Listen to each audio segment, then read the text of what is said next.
welcome to another live stream edition of the Hard Rock Show. And I'm Andrew, and tonight I've been joined by Dave beside me, Jeff on the other side of the screen, with Conrad and Belle below me on the screen there. Thank you all for joining in. Say hi if you're here in the comments whenever you do decide to join us. And we have had a lot of fun in the preamble to tonight's show. I won't go into it all, but it's been a good laugh.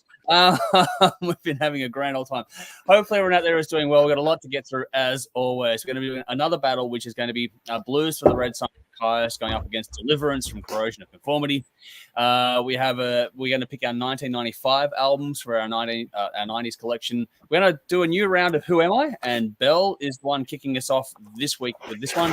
And all the usual stupidity is well included in the bin later on and everything else as well. So make sure you like, follow, subscribe, all the usual things. There are reference tracks for your enjoyment to check out whenever you want to, either in the stream as we go through things where we go through the comments, we'll put them in there as well. But otherwise, if you're missing the stream or you come in later on or you can't get them in the comments, check out the description box for the reference tracks here. And basically follow us on your preferred platform as well. And if you want to help us out behind the scenes and get more involved in things and get some extra content, then check out our Patreon page too. That's the preamble done. We've got a lot to get through as always. People here saying hello, which is great to see. Michael's saying good evening to everyone. Same with Andrew. Good evening to you all. Jolie's here too, saying hi everyone. Same with Rowan and Nicole and Hey, Sally. Rowan says you're Andrew. That is true. Definitely the same jokes as last time. That's okay. We like to rehash and recycle as much as we can. Doesn't get old. No, never gets old, unfortunately. All right, so that's the preamble for this week. Lots to get through as always. Let's quickly do the rounds and do the highlights of the week. Dave, your highlight of the week this week would be? My highlight would be turning up with clothes on for this fucking stream, unlike Conrad. Shit goes on before we go live. I won't go into it. We saw more than we bargained. Rock and roll show. Ladies and gentlemen, yeah, I didn't need to see that shit, man. I'm like partially blind now. It's been a week. Not everything that happened is great, so I really don't have a highlight. I had to get the Mercedes back to my boss because I had it for 3 weeks. My car's still fucked, but I was getting too attached to the Mercedes. It's another beautiful thing I can't have. So yeah, just fucking take it and get rid of it. I did manage to listen to fucking Fear Factory before I gave it back though, so that was cool. Yeah. Apart from that, car's still fucked. My daughter had an accident. She fell off her bike and ended up with a bit of fucking stone gravel embedded in her hand. Had to go to the doctors and they had to get it out. That was pretty fucking horrible. Apart from that, life is just chugging along. Nothing really exceptional this week. So we'll move on to Jeff. How you doing, man? Oh, hey, I'm doing good. I just finished work tonight, and what an eventful day that was. It was barking mad. Let's just put it that way. I won't go in any further. Man, you're burying the lead with that. Something fierce. I know. Sorry, but no. Look, it was all right. But in regards to my week, not really much. Just been preparing for a mate that's coming from Canada. He's going to be arriving Sunday. Nice. And my car is still fucked, just like Dave's. Wow. And so yeah, what do you do? I so should have taken you for a ride in the Mercedes, man. We could have really I know. Yes, I'm going to regret that, and you're going to regret that forever. Talk to your boss about stop leasing it, Dave. I need it one more day. I got to go back somewhere. Yeah. I couldn't convince anyone to come for a ride with me. I would have come. I mean, hopefully we would have survived, but yeah. Hey, I'm driving. Of course we will. Yeah. One-handed because the other hand's going out the top. Sorry, cut you off. All right. Yeah. Okay. Well, on to in Conrad. Conrad. Next. Hello, everybody. Highlight of my week. I had a radio show yesterday. I did a radio show. That's probably about the highlight of my week. Nothing.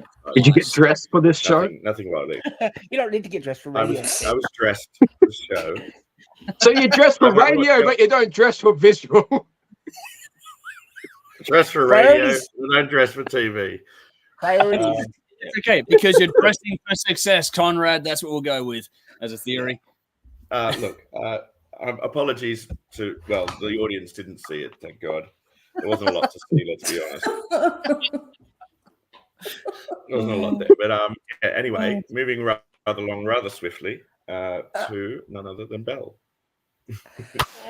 Oh, well, I actually don't have a highlight. My week was very uneventful, and I was trying to think of one. So what I've decided to do was just say that the highlight of my week was that nothing bad happened. Okay. Oh, that's a good highlight. It's been a pretty full on year. So It has already, yes. Yeah, nothing bad happened at work. Nothing bad happened at home. Good. Nothing broke down. No one died. Like, it was just a pretty sweet week. So I was glad to just, it's good. have a good Two one. 8 weeks like that, just nothing. Yeah. Indeed. Just a good old week. Mm-hmm. Yeah. There was nothing wrong with that at all. So no, I'm glad that's Yeah. especially with the stuff that you've had. So yeah, definitely. Yeah. So definite highlight. How about you, Andrew? A couple of things actually. I don't know if you can see probably, but my T-shirt from the Save the Tote campaign arrived this week, which is cool. Oh, nice. So that's here. The other highlight, which Dave knows about, which is it's actually technically wedding anniversary for Jody and myself Happy today. anniversary, man. Hey. It's because we did it on a leap year, so it's the whole thing about it's technically quote unquote our first. It's 4 years. So yeah, it's How many years? Sorry, Connor. How long? Hang on. Now? Oh, together, 14-ish, something like that now. So wow. yeah, a while. Hang on. Your anniversary and you're spending it with us? Oh, well, see, the thing is about this, Dave, I did mention this to Jody. I said I can push the stream to whatever else in case you want to. Yeah, we could have done Wednesday. On Thursday nights, Jody and her sister, because we are neighbours, they sort of have a night where they just sort of chill out because we do this on Thursday. And so I asked her if she wanted me to move it. She goes, "Get fucked. I'm not giving up time on my sister and massages for you." That helped me. And that's why you're so happy. Yeah, that's why it works. No, but we do. It's a work night for her, so we won't do anything anyways because she's got to go to work tomorrow and she needs a lot more sleep than I do. So we got a plan for Sunday. So Sunday we're going to go and have some lunch and go to a movie and all that sort of stuff and do something. So nobody message Andrew on Sunday. Nope. He's busy. You can message me. I'm not going to reply. So that's it. That's pretty much normal anyway. You know. So you basically say it's honeymoon night every night. Yeah, that's okay, Jeff. That means that when I do answer to you, it can be your highlight of the week. There you go. Oh, there we go. Wow. When Andrew messages, Jody's getting the break. Yeah. Anyway, so yeah, no, that's apart from that, we got some plyboard for the front of the house that'll go on over the weekend, hopefully. So more construction there. So just things are sort of ticking along, and we're starting to actually plan potentially a trip for me to come down in the near future to grab the rest of our stuff from Melbourne as well. So it'll be a let me know, man. Yeah, let me know. We'll get that fucking ball waxing party happening. There we go, Dave. I can't believe he hasn't forgotten. So Jody gets a break, but I don't. Never forget. Well, you guys better fucking call me if you're in town. Not for the other thing. I need your help, man. Hang out. You're like a hairy Canadian. No. This is going to be a wild, wild night. All right. Anyway, so that's basically the highlights of the week. It's been a lot of fun. Obviously, it's cheered everyone up this little one this week around. So, no, it's been good. Man Family is here saying g'day. All good to see you as well. So, g'day, mans. See you. Oh. Macalou's just here to say Kyuss. Well, we'll see. That's coming up later on. Terry, good to see you, Terry. She's got hello from Vic. Good to see you, Terry. Terry's hello. Trust you. Yeah, that's us. Jolie's gone. Congratulations, Andrew and Andrew. Well, okay, yeah. I guess it is just me tonight. There's hi all. But on that note, seriously, Jody, as always, says hello to everyone. Hey, Jody. Hey, Jody. If she's watching, I don't know if she'll let me know or not. Sometimes she watches and I'll see what she says later on to me. But that's bad when the spouse makes a comment on the fucking page when you're streaming. You have much more experience than I do with that, Dave. Yeah, so.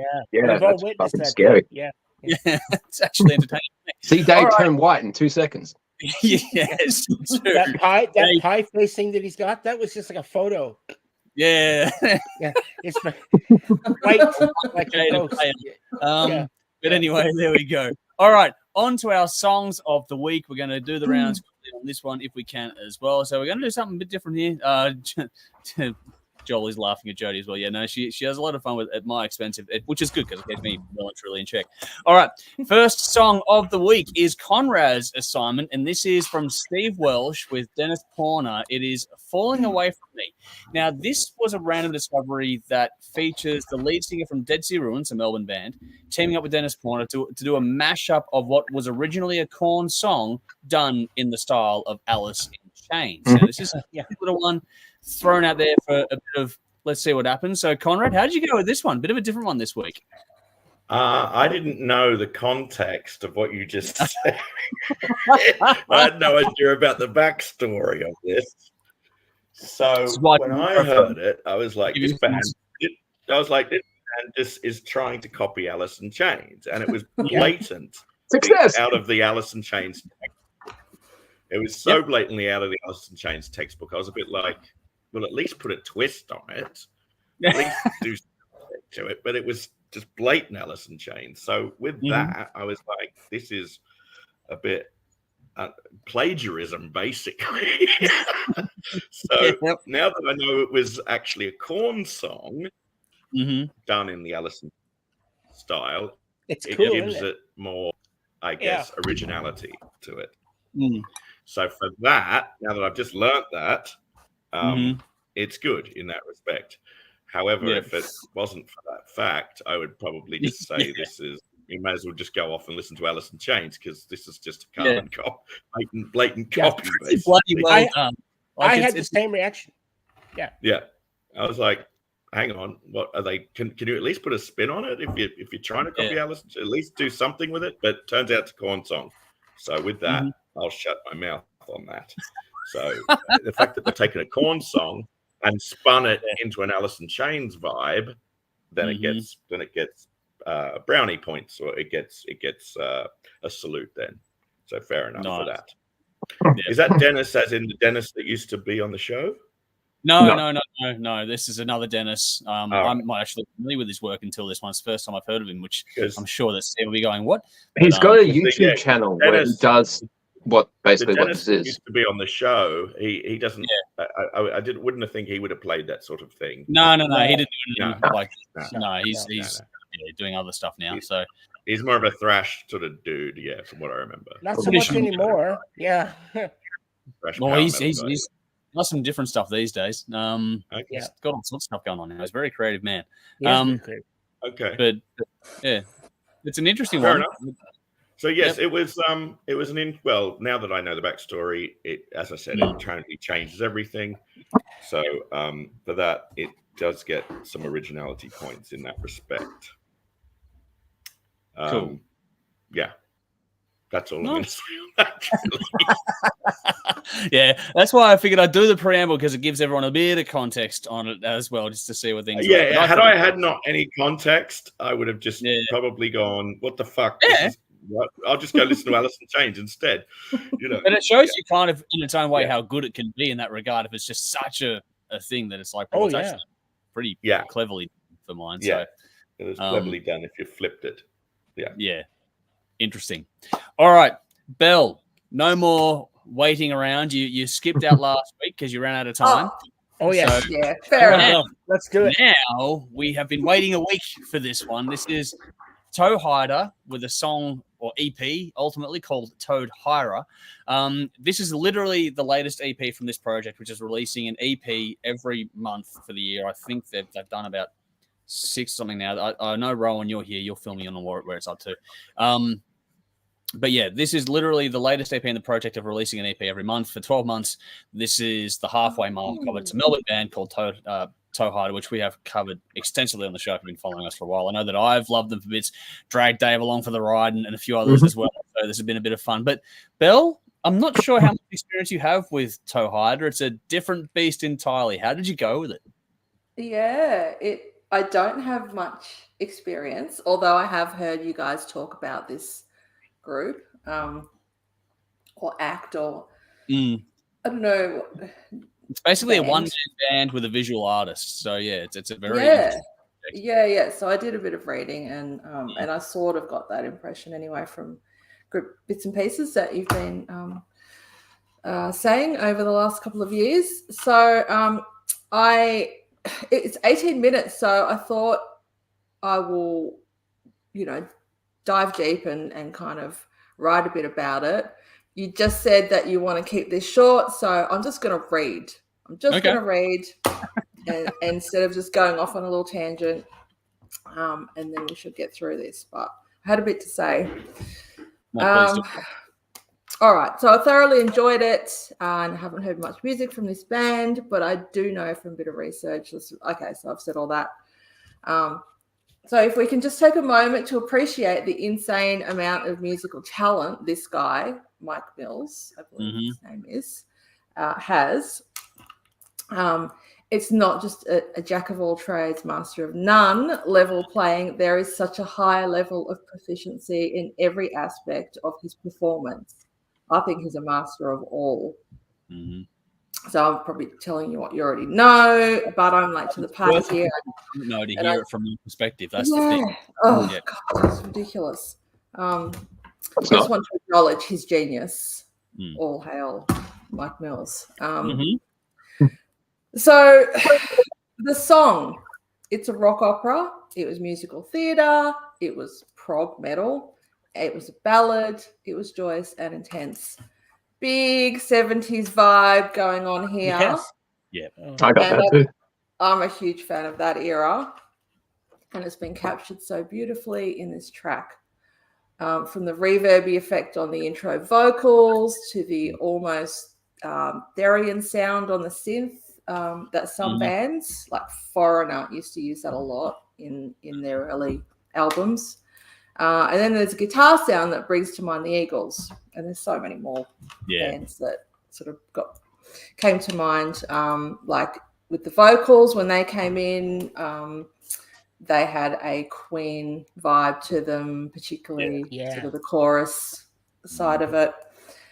But with the vocals, they were dramatic, and you could just tell that there was a story there. So, you sit up and you listen to what he has to say. After a couple of thoroughly enjoyable and catchy verses and choruses, there's a cool instrumental section that has a guitar solo going for the entire time, and that blew my mind. He can play lead guitar too. And the drums and the singing, the whole lot. I just And everything. Where does it end? Hopefully never. Yeah. Insanely hopefully. talented individual. So it's just ridiculous. The whole section actually made me think that Melbourne. Melbourne. He's from Melbourne. Him, not they, him. Yeah. Toehider is one guy. One Mike guy. does the music, One and guy. Andrew Solmarsh does the artwork. It's two men, but one person does the music itself. Yeah. Right. No, But it's obviously, all to perform it live, you'd have to. There's a hire band music. assembly for that, but he doesn't Yeah. play Oh, live. right. Right. He hasn't He doesn't played do live. live. But it's all his music. He's written all the Yeah. parts. Very rare. If he does They play performance. his music. Did you listen to it? Did you listen, Conrad? Did you listen to it? No, I 'Cause haven't had it. If you Oh, haven't, you'd oh my like God, it. you fucking Get on have it, dude. Yeah. Yeah. Okay. It's on the playlist. Yep. I'd see that. All right. So I was like, oh yeah, the instrumental section. I thought the section made me think this could be what Dream Theater might have sounded like if they'd started in the 70s. Yep. Yeah. I guess Fair. that. I'll take that. You just said that. That's interesting. You say that because I was just listening to the John McLaughlin and the Mahu Vishnu Orchestra. Oh, I was listening to them just last week. Yeah. Oh, And they were a fuck. massive influence on Dream Theater. So that Yeah. makes In a sense. Mounting Flame. I've never heard Yes, of In a Mounting Flame, and that Yes. was like Oh my God. that was Get a like room, you Yes. two. it was like Such Dream a Theater. fucking album. Oh my Like God. 70s. I Yeah, was- Jeff, you've seen Conrad 70s naked. Dream That's Theater, foreplay, yeah. dude. I can't believe this because I've been listening to that album last week. Oh no. Sorry, Bill. 70s Sorry. Dream Theater. Anyway, I digress. Oh. Sorry, carry on, Bill. in that This section. is where Conrad takes Jeff's habit. Guys. You had me at my head. I can't even say it. You had Anyway, me. come on. Oh, I heard you at Banana. Clearly, I need Yeah. to up my game, Jeff. Mahavishnu. Oh, please, Belle, continue. Sorry. Okay. Sorry. All right. So anyway, the section just builds and builds into this crazy kind of open form crescendo, and by this point, the song is already about 8 minutes long. Already a really long song by normal standards, and music-wise, not story-wise. Oh, have I put that in the wrong? Anyway, whatever. It would be okay to end there, but no, we're not even halfway through. But you know what? It is so engaging and entertaining that you don't want that to be it. Fucking prog, huh? It's like getting under my skin. Yeah, what a bad influence. This is so completely unpretentious, unlike Dream Theater, and so enchanting and even mesmerizing in places that it seems impossible to think that everyone wouldn't enjoy this on some level. So as we know, the track is 18 minutes, and because that's long for a song, even by prog standards, I think it needed to ebb and flow, which they did to perfection. So far, we've had rock, and now we need to come down and chill out for a while. And Toehider's ability to transition from one mood to the next is faultless. So many things to appreciate about the way they did this. I touched on the vocal style and sound earlier, but I just want to talk about the lyrics for a minute. I'd initially listened to this song on Spotify a few times before watching the video, and I was glad to see that it was a lyric video because the lyrics weren't making sense to me. But I'm happy to say that after reading the lyrics on the video, they still made no sense. And I think it's hilarious. I was following the story as it unfolded. But I think Mike Mills is as mad as a box of frogs, but in the most charming way. The unapologetic silliness in these lyrics is absolutely wonderful. It kept sparking something from my childhood, and I finally remembered what it was. It was that wonderful poem by Edward Lear called The Owl and the Pussycat. Wow. I don't know if anyone remembers that, but it is a bit, it's nonsensical and but charming and lovely and beautiful. So, but Toehider is even quirkier than that. There's a whole section about a toad giving birth. I mean, who puts that in a song? It was just like so beautiful, and it actually it evoked an emotional reaction out of me. Especially listening to that. He's more nervous than she is, kind of thing, and that kind of stuff. Yes. Like that. It's just beautiful. Anyway, and I would just like to congratulate Mike for incorporating the word "sprog" into a song. Yes. Well done. I don't know if that's been happened before, but probably not as charmingly as this. The video showcases the amazing artwork of Andrew Saltmarsh, I believe his name is, who, from what I've read, is a longtime collaborator with Toehider. The video showcases Andrew's art in like a running time lapse. It's fascinating to watch. His style is cartoony, and the detail he puts into it is so cool. The artwork has such life in it. In particular, his visual portrayal of Toehider has oodles of personality, which matched what Mike was putting out vocally and lyrically for his character, Toehider. The song closes out by coming back to a similar style as the opening section, big, epic choir, filling the sound out and giving it that full everybody now feel. This was such a fun song to delve into this week. It's by far the best song I've heard this year, and that includes a new song by my beloved In Flames. Yes. So, Wow. I know. That's a big deal. So, that's huge from you. Loved it. I'm glad I got this one because I would have listened to it, but I wouldn't have listened to it as much as what I had. So very cool. Yeah.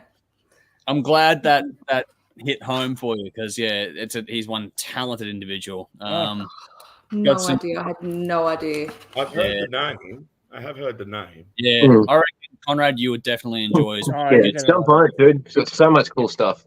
Yeah. Okay. Check out his stuff. I Anywhere. Honestly, it's just so good from beginning to end.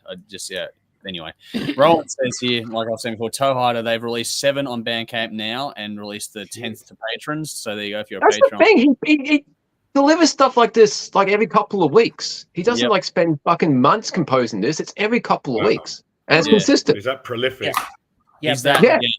Do you know what I've this interviewed song? the guy. He's really nice, but damn, there's a lot going on in that head. Like, it would just be constantly cogs turning Sounds and like, bed sounds like planning. the Australian version of Stephen Wilson. Yeah. I got a real vibe. Steve's got nothing on him. Do you know the movie Heavy Metal? The Heavy Metal movie? That this could have fit on that. And I even got I don't know if anyone knows or listens to Robin Trower, Bridge of Sighs. If you've never listened to Robin Trower, try it. I love it. But yeah, I got a vibe. I mean, it's right from the 70s. This Bell was spot on. It's so out of the 70s. It almost takes you back on that journey. I felt like I was in the 70s while I was listening to it. I was like, holy shit. Yeah.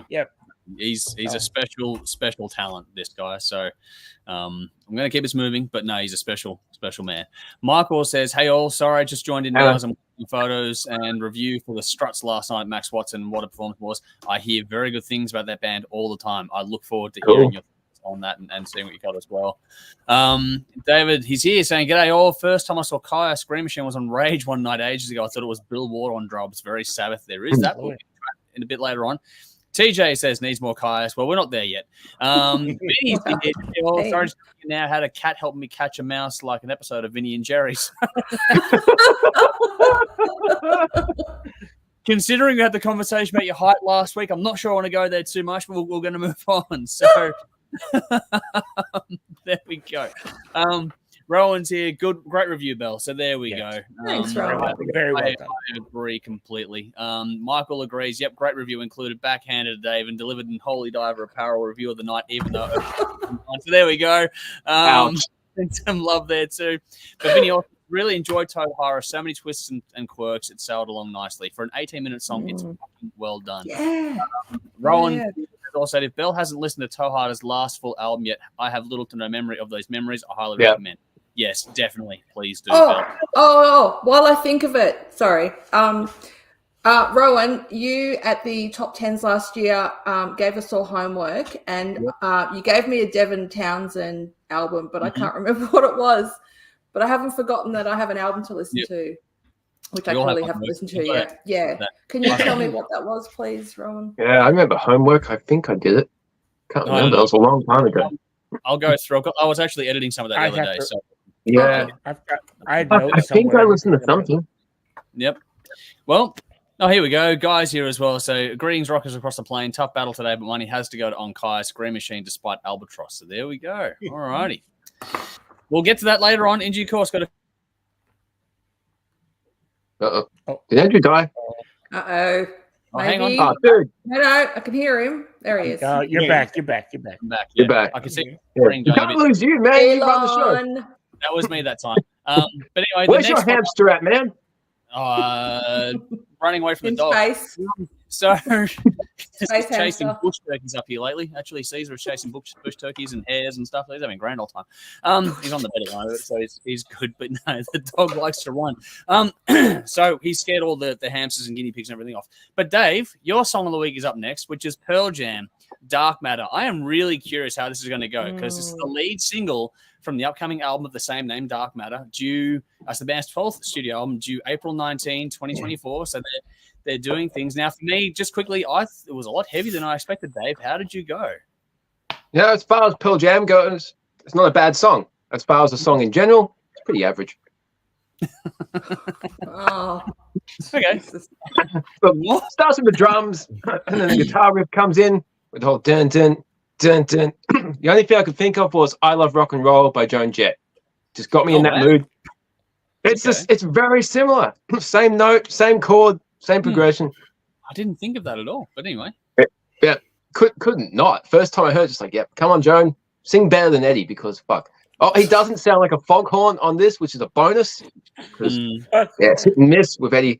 And I was going through the Pearl Jam catalog, and they covered "Love Reign Over Me" from The Who, which I adore.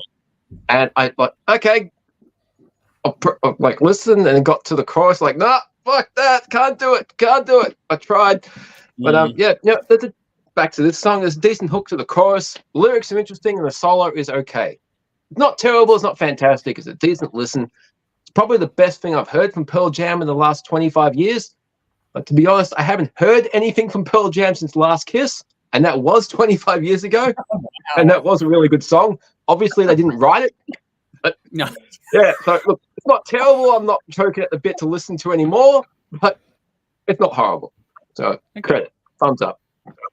All right, it's not horrible. I like it. It's not horrible. I didn't find it actually. It was heavier than I thought. I'll tell you what, though, it's better than 95% of the stoner rock albums I've had to hear recently. Well, we'll get to that in due course, Dave. TJ has said anything worse than grunge is stoner rock. Well, we'll see. Dark Matter, Eddie Vedder channeling his inner David Byrne. It's interesting there from TJ. Nice one there. And Rowan says, Bell had Devin Townsend's Deconstruction, but it wasn't something to review, just not like it. Yeah. I know. Cool. All right. Next song up is Jeff's song for this week, which is a band called The Gems, and the song is Fruits of My Labor. This is from the Swedish trio's debut album Phoenix, released January this year. This is made up of former members of Thundermother. So for those paying attention at home, you notice Thundermother sacked a whole bunch of members a little while ago, and then those members went on to form The Gems. And so this is what they've got. My brief snippet on this one is that I think that Thundermother may have fucked up. But Jeff, how do you feel about this song? Yeah, look, I think you may be right because this is fucking great. Yeah. What can I say? The production is super strong. The song had a real classic. Yeah. What's that? It had a real classic rock vibe too. I really liked it. Yeah. But it did remind me of something. I love the vocals and her voice, which is just like stratosphere. She's great. Like she's just got really strong vocals. She doesn't hit any super high notes or anything like that, but her vocals are just really strong. And whoever mixed it did a really well job because they placed them right up front.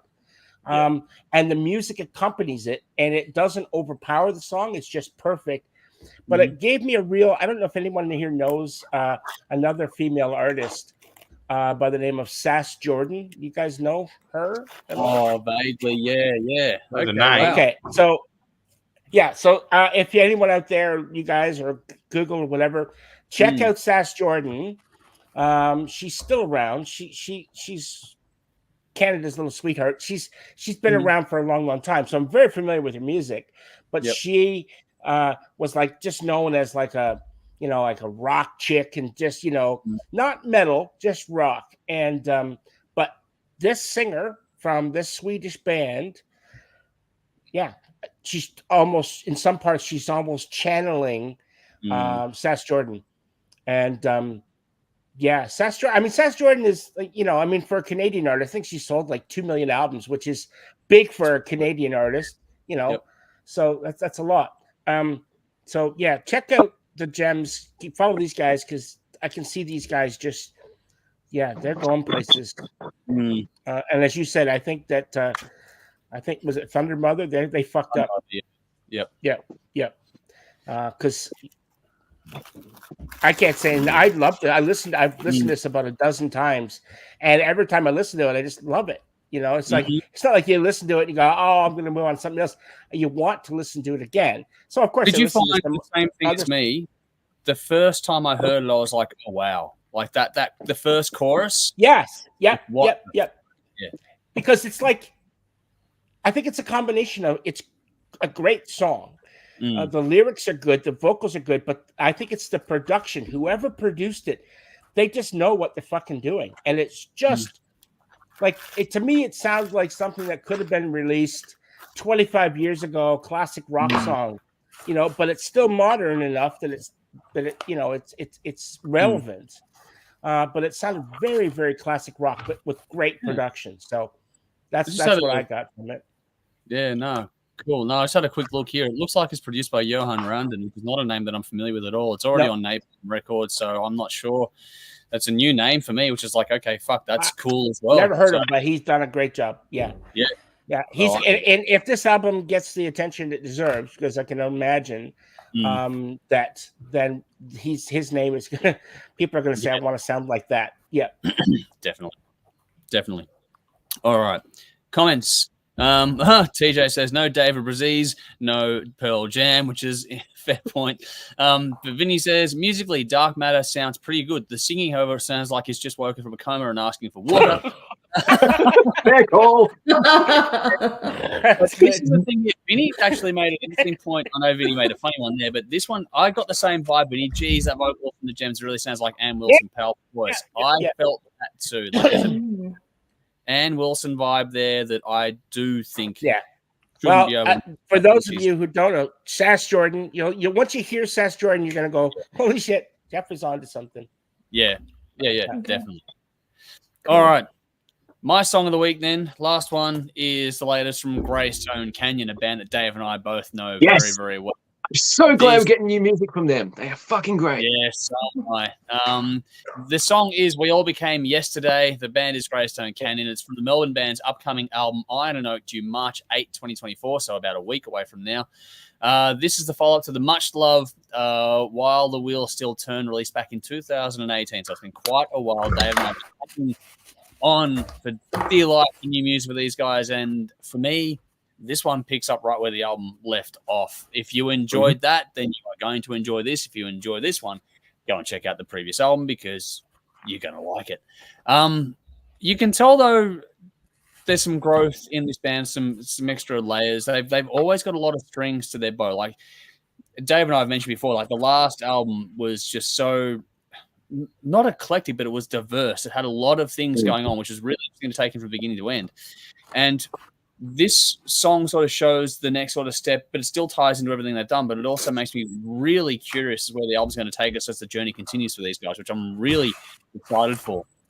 It's groovy, it's melodic, it's got some nice chunkiness to it as well. I love the harmonies and how subtle they could be too. They weren't overpowering or big like an Alice in Chains vibe. They were very subtle, just back in the mix a bit, but they were really nice. It's a good hook in the chorus. It's subtly good too. Like there's a lot of, I'm using the word subtle a lot because that's what a lot of the writing and performance style is for these guys. But it all just hooks you in from beginning to end. It's one of those songs that lyrically it's fantastic, but it's got this, it just leans back on the beat just right. And you can't help but sort of nod along or toe tap to this one. It's a more sort of mid-paced song, but it's very, very infectious. It just gets under your skin in the best way. The solo in this song is absolutely phenomenal and such a great contrast to the rest of the song. Because if you listen to the solo, it's very, very busy. There's a lot going on in that solo. And how they made something so busy fit against something that's so laid back in general feel and vibe is incredibly well done. I don't know how they did it. They've knocked it out of the park for me. I would love to see this live. If you miss bands that we've covered on the show in the past, Dave, correct me. I hope you get the same vibe. But Ordemia, if you miss bands like Ordemia, they were so good. They were so good as well. So this band is like another one of those bands. Like there's just something special about them too. You should really check this out. They're great musicians, probably even better storytellers for mine. And I'm pumped for the album. It's been too long. Finally, the wait is almost over. Bring on. I want more, and I'm looking forward to it very, very soon. So thank you to the band for making sure I was aware of it because I follow them, but thank you for them to making sure I knew about it as well. I got the messages, and I very much appreciate that too. So we're going to play the clip on TV in the near future as well. So very cool stuff. Hopefully you all enjoyed it out there. Well, Demia were fantastic. They packed it in way too soon. But seeing them live is another experience to hearing their music on album. That was special band. A really, really good band. Sorry, Nicole's gone. So glad to hear new music from Greystone. Now it says Canon, but the reason why I'm laughing is because the follow-up comment says Canyon, freaking fogged up glasses. So it is a muggy night. No, not autocorrect. You could have blamed on autocorrect, but you got the glasses gone. Hey, she's owning it, which is great. So no, we're stoked. If you like this song, please check out the previous album and get yourself really prepared for the next one because I have a funny feeling this album's going to be up there at the end of the year. It's fucking great. Michael says 5 out of 5 great songs this week, which is more love all around. And Nicole says congrats to Mr. Cherry for playing with Diano. So there we go. Yes. And Nicole says humidity here is a bitch. It's a very muggy night tonight. I don't know what's going on up here. It's all around, I think. Yeah, but I'm dripping. It wasn't this bad early on. I had dinner, and it was at the end of dinner. It just sort of kicked off about sort of 6. No, it got warm. I'm thinking of doing what Conrad did and just chuck my pants over my shoulder because who needs them? Let's not. All right, let's move on. Time to build a collection. Time to continue this little game of ours. We're going to get on to round. What is it? What are we up to? Round fucking 6 now? Yeah, we're up to round 6. So last week we did round 5, which was 1994. I chose Nine Inch Nails, The Downward Spiral. Jeff had Soundgarden, Super Unknown. Dave chose Dream Theater to Awake. Bell had Megadeth, Euthanasia, and Conrad took Prong with Cleansing. This was our picks from last week. Just to recap on the scoring side of things, last week we mentioned it was getting tighter. Like the week before, the scores had tightened up to last week. So Bell was on 100, Jeff 110, Dave 120, me 130, and Conrad 140. So things were really locking up last week. Yep. For the results of this week's one, though, it does tend to get a bit more interesting. And if anything, it's made what happens next even more. Yeah. I don't know. Bell knows the results. It's I reckon, just a spoiler alert mini one here. This is the tightest we've ever been as a group on our scores. Speak for yourself, dude. Well, there you go, Dave. Well, when you wax my balls later on, you can tell me. But so you gotta come down to me, baby. Wax on. Now, do you want the roll-ons or do you want strip wax? One wax. Half and half. Bring the fucking whiskey, man. We're gonna need it. Now, second thought. Next time when you guys come through, do not call me. Okay, forget it. No, we are. You're part of this shit. Oh wow. Anyway, I'm going to move us along now. You don't go riding the Mercedes. Conrad, do you feel safe in England? You probably shouldn't feel safe even that far away. We're coming to get you, baby. Traumatized by what I'm hearing. Yeah. I'm traumatized by what I saw before we went live. And that it's you. I was waiting for that. Right. I knew that had happened. So here we go. All right. So just to recap again. So things were really tight last week. This week, things get even tighter. So the scoring that was done this time around is Conrad with Cleansing from Prong got 10 points for that one. I know how much you love the album, so I hate to break the bad news to you, but yeah. No, you don't like this. You should have picked Machine Head. Burn my eyes. Audience sucks. All right, now. I was actually surprised because at the beginning of things, I thought, oh, no, I've really whiffed and made a bad choice. But I managed to get 20 points for the Downward Spiral, so that's okay. I got some points. Oh, shit. Which means, Dave, you came in third. Dream Theater Awake got third place. Yeah. Dave. Which means it's down to Bell and Jeff who got the points overall. So Bell came in second. Megadeth Euthanasia got 40 points, which means Jeff gets 50 points. Soundgarden Super Unknown, which is why... That album sucks. Get out of town. Shit, man. Now, the fun part is where this leads the actual scoring, because Bell has jumped from 100 to 140. Jeff has gone from 110 to 160 out in front. So that's the top and tail of this list at the moment, which means Conrad, Dave, and myself are all tied on 150 points apiece. Oh, shit. It's so tight. Literally, from last to first, there's 20 points difference, and we're halfway through. So now it gets really me, Andrew, and Conrad are tight and even. I like it. Yes, yes. And we're all traumatized. I'm glad I'm in the front of this caboose. Don't bend over. Yeah. All right. So to that end, Conrad, you have the chance to bring yourself back out in front again because it's your call. Now you cannot take Megadeth, Metallica, Black Sabbath, Entombed, or Prong. Albums from 1995. There are quite a few to choose from. So which way are you going? Look, I cannot go past this record. But before I mention it, I will say Dopes to Infinity by Monster Magnet is on this, and that was a way better album than Power Trip, so we should have used that. But the audience should have asked for that one because it's a far better record. Anyway, however, I cannot go past this record because it was a fucking game changer. It completely just blew everybody out of the water. I requested this album. I rang the record company. I was working in a heavy metal record store in London at the time, and I rang up. I think the company, I think it was Roadrunner, And I said, "Can you send me a promo copy of this, please? I know who this is. Yeah, yeah." And they sent it to us, and I played it in the shop, and everybody was like, "What the fuck is this?" It was just knocked everyone on its ass. And it was incredible. It was amazing. And then when the album came out, it fucking exploded. We were playing it in the shop constantly, and people were just buying it because they'd hear it in the shop. They're buying it straight away. That is, of course, Demanufacture by Fear Factory. Yeah. I saw them on this tour. I saw them several times. They opened up for Ozzy. First choice. Several times. Yeah, it'd be up there.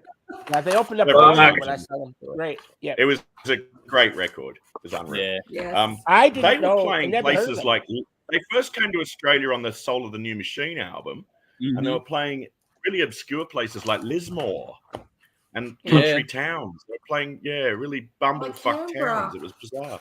But anyway, they came back on that record and it exploded. They went through the roof, massive. And it's a killer record. It just nothing else sounded like it for its time. It was just like, it was wow. a game changer, like you said. You're right. Game changer. Total game changer. Absolutely. Which is that's that one I can go past. So. Yeah, and that's a great pick. I think, like I said, it would have been first. We all were going to take that if we could. Yeah. If you'd have left it, I was going to take it. That's for sure. I'm glad I got first pick this week. Yeah. Fuck you, Conrad. That three-way tie ain't going to be so tight next week, I don't think. Now, go loosen us up. Get the Vaseline. Now I get to go next. I can't take Pantera, Queen, Alice in Chains, Aerosmith, or Nine Inch Nails because you can't take the same band twice in your list, which still leaves me with quite a few cool albums to play with. There's some Smokies in here that there's some great albums in this one, but I'm going to go. I'm not sure if this is either going to be a complete miss or it's one of those ones where it's going to go either way. If it's a complete miss, I won't be surprised, but it won't stop me from taking it because I actually think it's a fantastic album. And up until the self-titled solo album many years later, this was probably my favorite after his work outside of Dave's favorite band. I'm going to go with Slash's Snake Pit. It's 5 o'clock somewhere. Fuck! It's such a good album. Such a good album. I agree. It showed how talented Slash was outside of Guns N' Roses. Right. And you know what? Apart from me, you're probably the only other person that brought the album in '95. I do love the album, man. It's really, he didn't get the memo, man. You're not supposed to make blues rock in '95. You're supposed to play grunge. No, but he made it work. So I think it's a fantastic album. So I'm going to take that one off the board. Nice pick. Which means Jeff, you're up. You cannot take Queensryche, Ozzy Osbourne, Dream Theater, Anthrax, or Soundgarden. There's still great albums. So which way are you going? Yeah, there's a lot of great stuff here. One thing I was going through as we're going through the year by year, right? Yeah. And I remember Dave saying, "Oh, fuck 90 suck," and I'm like, "We're up to 95, and there's been some really fucking great albums. Yeah. When does this start sucking, Dave?" Half and half, dude. There is some good stuff. There was a lot of really disappointing, and there was a lot of disappointing this year. Yeah, but you got to find the diamonds in the rough. Disappointing was the hair metal side of things. Everything else, there was a lot of good shit. No, not just hair metal, man. Well, I don't. Look. Okay. Well, I'll have my rant soon. You will. I'm sure you will. I'm sure you will. When I saw this list for 95, I'm like, okay, I'm going to take Fear Factory. No, I can't take that. So I'm like, well, what's left? And then I thought, Monster Magnet, Dopes to Infinity. As Conrad said, it's a fucking great album. I had wished the audience had picked it. Exactly. Because I listened to it again. I listened to it again. And I'm just like, yep, this album shits all over Power Trip. Like it shits all over it. Absolutely. So I don't understand what the fuck they were smoking when they picked the other one. Brilliant. Well, that's the point. Yeah, I get it. This is true. They were on a Power Trip. But I'm annoyed that the audience picked Power Trip. Look, it annoyed me that the audience. There's some great albums left, and there's two. Well, no, there's three that are jumping out at me. I wrote them down. I wrote down about 10, but fuck me, because now it's like I'm in first place, so I have to be strategic here. A little bit, if you want to win. Go with your heart, dude. Don't sell out. Yeah. Oh. At that point, ABBA released an album in '95. Yeah, I went with my heart. No, thanks, it didn't work out so well. Yeah, I'm trying to get to the bottom. If I get to the top in the '90s, I'll be disgusted with myself. Look, there was a great album from a band that this album often gets overlooked. I know what he's going to say. And it should not, because it's a fucking great album. And I'm going to pick it. I'm going to go with Skid Row, Subhuman Race. Wow. Cool. Really? Yeah. Whoa. That's a fucking great album that unfortunately gets overlooked. I didn't think you were going to say that. I thought you were going to say something else. Yeah. I was going to say Anthrax. Okay. Stomp 442. He can't. He picked Anthrax before. I did. It sounded White Noise. Oh, you got that. Oh, well. Fair enough. Which is their best album, in my opinion. Yeah, I agree. Well, Among the Living, dude. Then sounded White Noise. Among the Living is good, but I don't know. I got a soft spot for John Bush. A soft, tight spot for John Bush. Wow, John's Bush. Yeah, that's it. So you got Skid Row, Subhuman Race. Skid Row. Okay. Skid Row. Cool. Yeah. All right. So Dave, time to vent. Off you go. Right. Welcome to this week's edition of Why Can't Dave Just Shut the Fuck Up and Pick an Album? Because I have a lot to say, that's why. Okay, 1995. Smashing Pumpkins managed to release an album with the most miserable album title ever. Melancholy and the Infinite Sadness? Fuck. Even when I was a depressed teenager, that fucking made me sad. I think it's a good album. No, it's shit. They're fucking terrible, man. 95, the biggest selling albums was Alanis Morissette and Mariah Carey, and Oasis took out third place. Chart music is fucked. Disbandments, except The Cult, Living Colour, and Suicidal Tendencies. Some sad breakups there. Okay, this is a really fucked up year because a lot of bands are following up their releases from 1990 to 1992. Some of their best work with some really questionable decisions and unfortunately forced style changes. Warrant and Danger Danger both go grunge, which certainly doesn't win them any new fans and alienates their old ones. So those bands are done. I often wonder if Janie Lane would still be alive today if grunge never happened. There's something to think about. Another band, Wasp, released Still Not Black Enough. Much delayed. I remember reading magazine interviews with Blackie Lawless, and it might get a European release at some stage. This is much delayed. This is following up the Crimson Idol, for fuck's sake. Possibly their best work with what was going to be Blackie's solo album. One, the band falls apart, and he's going to do a solo album, and they force him to release it under Wasp. There's something seriously not right here. This is fucked. Okay, so who else is struggling at this point? Anthrax, Stomp 442. They're now a four-piece, and this album received fuck all promotion from the record company. They didn't even look like a metal band anymore. They look like a fucking rap band. They look like fucking Run DMC or something. Fans just can't be themselves. Andrew picked this. Great choice. Flash didn't get the memo, though. You're supposed to detune and not play solos. No one wants blues rock in 1995. A couple of years earlier, this dude's playing fucking stadiums. He's touring clubs. If he was lucky. Everyone is having a weird stage. David Bowie goes industrial and techno.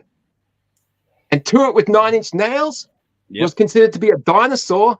Fans walked out during his performance. They thought they were making fun of their subgenre, which is fucking disgusting because 5 years later, fucking Bowie's Bowie. He's God.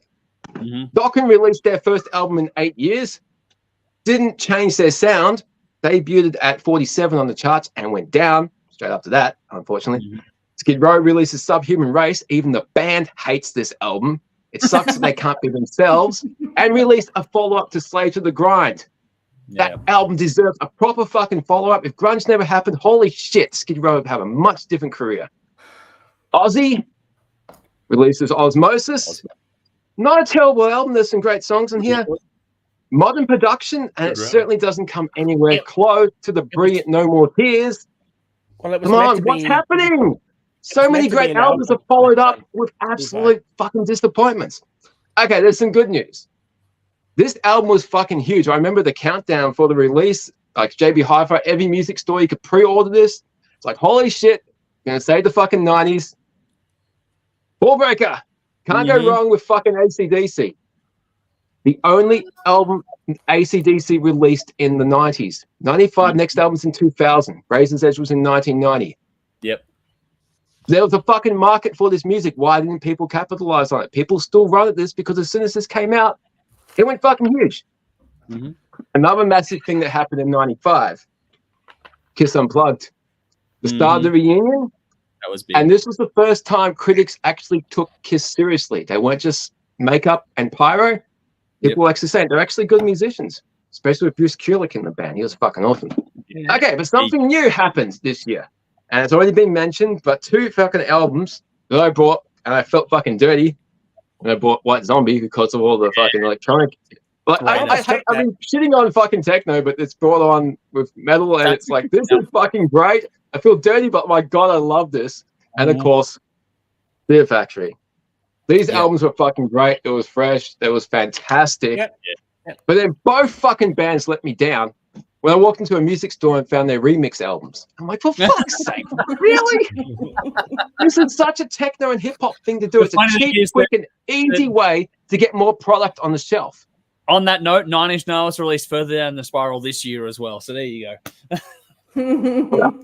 You know, after working 18 years in retail and 5 years in manufacturing, when you walk into a supermarket and you see all that Colgate toothpaste, it's all the fucking same. Different sizes, different colors, different fragrances, it's all the fucking same. You release a lot to get more product on your shelf to get your brand out there. Releasing remix albums is a cheap, fucking easy, quick way to get more product out there. I thought metal was above this shit, but obviously not. Writing and recording songs takes more fucking effort than getting a DJ to sit in front of a computer and fuck up your old ones. It is fucking cheap and shit, and I thought metal was above it, but obviously not, and I fucking hate it. It's not. It was a record company. Exactly. Exactly. But why would you allow people to do that shit to your music? Welcome to the they machine. give you a big paycheck. They give you a big paycheck. Exactly. Maybe they liked it too. I mean, there were metalheads that enjoyed that aspect of metal of the era. Not in my world, man. And that really fucking shitted me. I know why. And that is one word, one band, The Prodigy. That's why. Oh. That's yeah. That.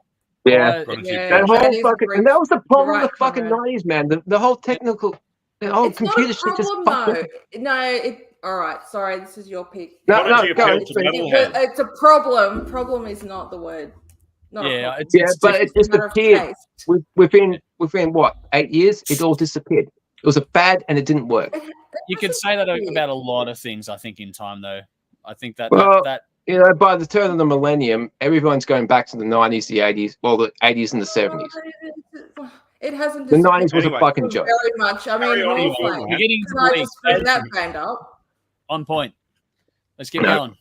Okay, I'm sorry.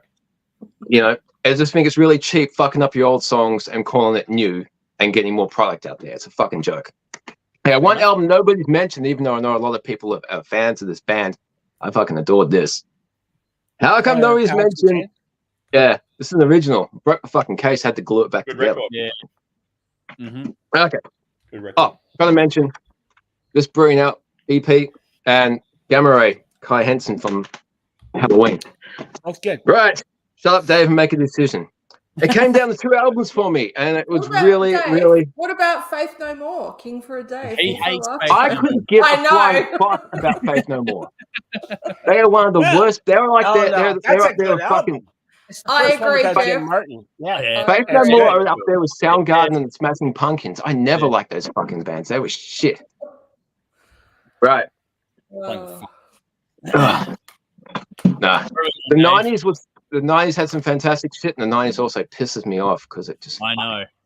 That's why it's so fun. Trigger Dave. Yeah. Sorry, I know I'm wasting time. We're going to get out of here. This is really tough. It came down to 2 albums for me. It really, really. I listened to one of these albums earlier this week, and it was going to be my pick. I was going to pick it over the other album that I was going to pick. It's a very, very, very personal album. I listened to it earlier, and it brought back a lot of memories. I fucking adore this album. It's a very dark album. It doesn't just take you to a dark place and leave you there. It takes you through the darkness to the other side. It was a huge, massive style change for this band. But what band didn't have to change? A lot of people hate this album. It does rely on movies for a lot of some topics, but a lot of the others, the main songwriter was obviously going through some very dark times, and it influenced his thinking. You can hear it in the lyrics. He went through a messy divorce, and his father died around this time. I think people know I think Andrew knows who I'm talking about. Much like Saint Anger from Metallica, when a band isn't at full strength and they're vulnerable, they write some of their most interesting lyrics. And when I was 16, this really, really fucking helped me get through a lot of really dark shit. And listening to it earlier this week, it really brought back a lot of things. But if you're a fan of David Bowie and you watch the Ashes to Ashes music video, he's fucking miserable. If you see him perform that song in the 2002 DVD of the reality tour, he's happy. So you can embrace shit and move forward. Iron Maiden, The X Factor. People fucking hate this. It was going to be my choice. It's not my choice. It's not my choice. Really? I fucking love this album. The lyrics really, really help. That's not my choice. I was going to, but I can't because I listened to this other one again, and this album, I didn't know it existed in 1995, and I think it fucking shits over everything that was released this year. I didn't know about this band until 10 years later. I bought this album without hearing a note from this band. I put it on, and I was captivated from start to finish. I didn't know bands in 95 were still making traditional heavy metal with elements of power metal, and would later go on to include elements of symphonic metal.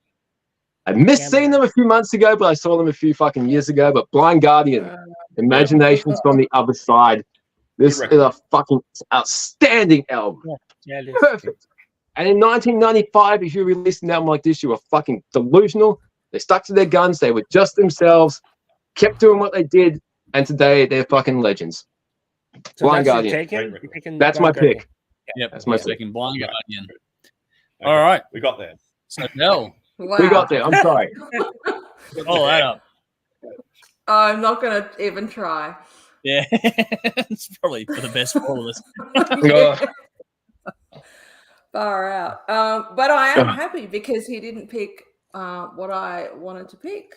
Yeah. Did I even mention it? Yes, you did. Absolutely. Okay. Wow. Yeah, you did. So obviously, Do Manufacture was my first pick, but that's that was never going to happen. Like that was going to be, sitting there at number 5. I will just mention a couple of bands that haven't been mentioned. In Flames, of course, had their Subterranean EP. I don't know if that would have counted, and I'm not picking it because it's still not their best from the 90s. Yep.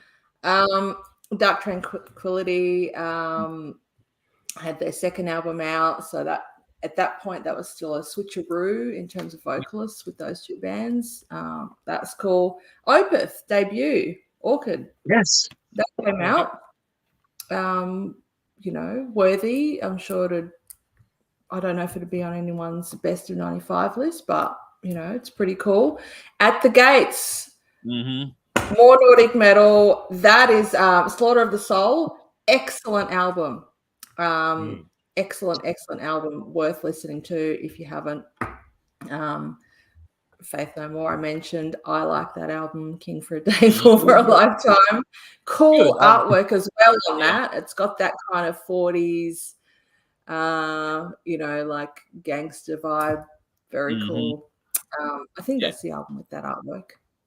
Anyway, but I'm going to pick White Zombie, Astro Creep 2000 because it's a fucking awesome album. Love it. It's fun. Yeah, it's great. It's, I don't see it as being really particularly techno, but I get where Dave's on my list. It's on my list too. Yeah. And the fucking artwork's fantastic. Yeah.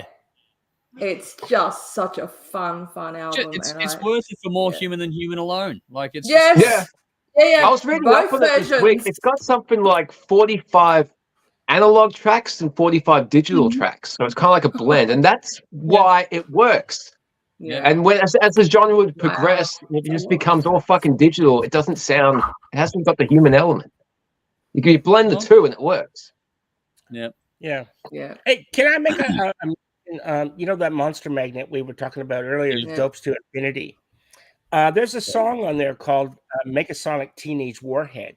And I don't know if anybody here knows that thing, but Marvel Comics and DC Comics, when they it was a sort of thing, and one guy ended up leaving, and then he went to Marvel, and he actually created a superhero called Negasonic Teenage Warhead, and that became a comic, and that character is in both of the Deadpool movies. That's right. From the Monster Magnet. Yes. From Monster Magnet. Yeah. From Monster Magnet. How cool is that? Yeah, there's some subculture for you all. Dude, can we get to comments, because there's some fucking bangers on here? Yeah, we're gonna get there in a second. We're gonna get there in a second. Was there anything else you wanted to say there, Bill? Or no, that's it. I'm all good. I'm gonna go make a drink. I'm gonna go and get a drink. Can I? Go or not? Yeah. Can I say one thing? Because there's a comment about Maiden. Picture your favorite Maiden album from the 80s, released in 1995, and tell me if you think it's going to be successful. Yeah, well, we'll get to that in a moment. Just quickly, I fucking love that Maiden album. I didn't, but anyway. for other references here, Van Halen released Balance, Silverchair had Frog Stomp, L80P had Naveed, Filter Short Bus came out in 95, Alanis Morissette Jagged Little Pill, Garbage released Garbage. Yep. I know Dave thinks it's garbage, but I like the album personally. I like it too. Yeah, that was garbage. Studio album debut in Herzlide. Geezer released Plastic Planet. That's a banger. Also, Queen Made in Heaven, Motorhead Sacrifice, and for the live album side of things, Pink Floyd Pulse came out this year as well. So that was cool. That was good.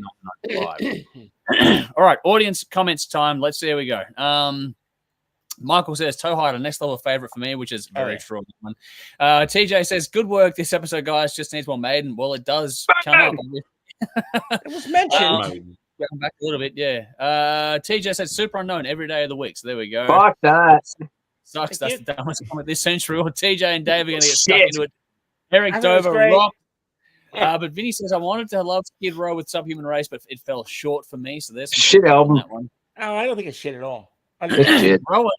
Rowan says 95 is one of the strongest years. There's like 10 albums I could easily pick. I'm going with Dream Theater, A Change of Seasons. It was a cover album, but I loved it. So there we go.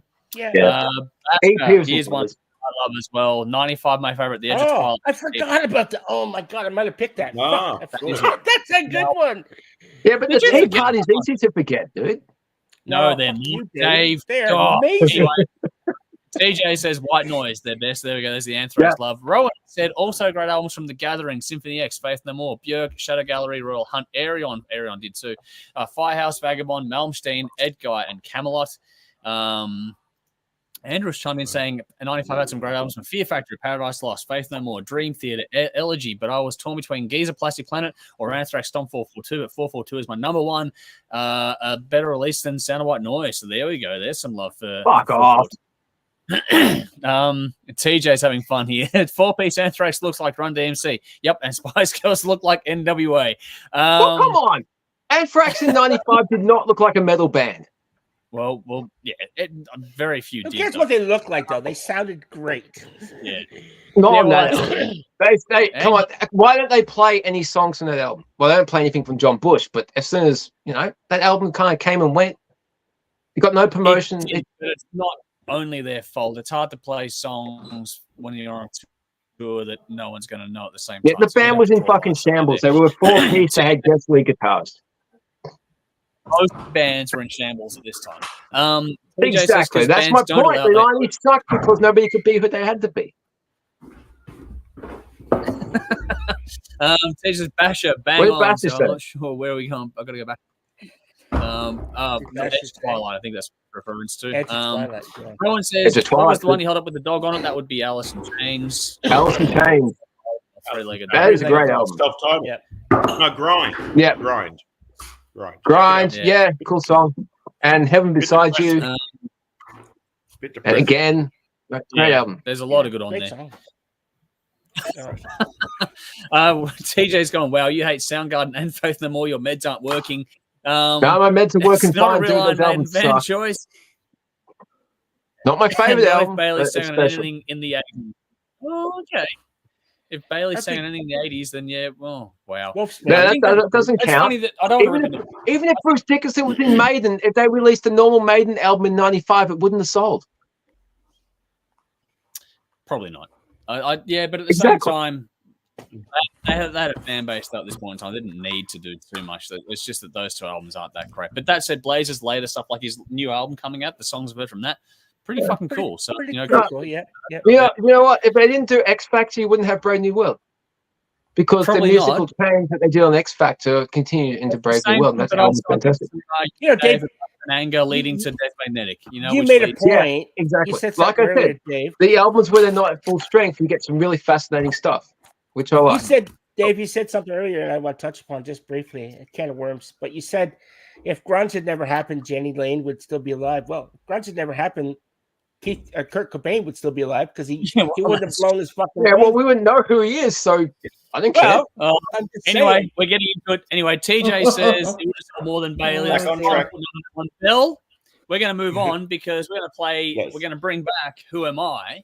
And Bill has the call. I think it's normally 10 clues to try and get to this one. So let's see how we go. Bill, 10 clues for us to try and get who you're talking about. We get one guess each. I've saved the comments where they are now, so we know that if anyone beats us, whoever gets there first, between us and the audience, we'll see what happens. But one guess each, folks, and that's it. Bill, the floor is yours. Cool. All right. So this is not so much a Who Am I, but Who Are We? Because I've gone with a band rather than a person. Mm-hmm. Yep. Okay. So we are formed. We formed in California in 1983 under a different name until 1986, and we are still active today under our current name. We've been signed to record labels Atlantic, Megaforce, Spitfire, Burnt Offerings, and Nuclear Blast. With the early success of our first album in 87, we toured as supports for Anthrax on their Among the Living tour and Megadeth on their Peace Sells tour, as well as opening for Overkill and Slayer. I got it. There. Testament. You got it. Yes. You just beat me. You just beat me. Fuck yeah. I knew it. Yeah, I had a feeling it'd be, and like I even said to say, Testament. Legacy was the original name. Yeah. See, I'm like, if I say Legacy, any fan will guess it. So I thought I'll withhold. Have the audience go. Funny thing is, Andrew went bang at night about a minute before us. He got it. So there we go. And TJ said Testament at the same time. So different people. So TJ said Testament, Andrew said Testament on YouTube, TJ on Facebook. So there we go. Right. Got some love for it. That's fun. This is fun. I want to make it a stipulation that when we do this, Who Am I? Because we're going to do one each, right? Mm-hmm. We'll do this, Who Am I? But I want to make the next round, not this round, an album. It's like, so do a group or an individual this time, and then next time round we'll do Guess the Album. Does that make sense? So we'll that's cool. All right. I like that. Or a group, and then next round we'll do an album as a theme. Yep. All right. So do whatever Who's up next? Yeah. So I'm actually drawn out next. So I'll get to go next week with the Who Am I? And we'll see how we go from there. All right. Cool. Main event of the evening time. It is time to get into the King of the Riff segment. Again, reference tracks in the comments. You don't need them anymore, surely. We have Kyuss Blues for the Red Sun going up against Corrosion of Conformity with Deliverance. Two big albums again in the Stoner Rock album category. We got here because, well, Kyuss got a bye after the first round because they were the most popular choice. And so they get to just, the top two go through to they skip the first round. Corrosion of Conformity are here after beating out Queens of the Stone Age in round 2 of this thing, going back a few weeks back. Now, that's where we're at. It's basically, we have the audience polling here, which we'll see how things play out as we go. TJ's already jumping in and saying Kyuss. Well, we will definitely see about that in a second, because I know which way, and Bell knows which way the audience poll goes. We do keep a track of the audience vote, and we keep a track of our way of doing it to see if they match up or if they split off, which we had a split last week. But for now, we're going to kick things off, and we're going to go to Jeff first to give us his pick of the week. Jeff, go. Okay, I got the floor, eh? All right. Give me a second here. Just resizing my little window that I've got. I need a pad for you a bit. All right. So, Corrosion of Conformity, Deliverance versus Kyuss Blues for Red Sun. Mm-hmm. All right. So, initially, I was thinking that this album battle would be a shoe-in for one of the albums.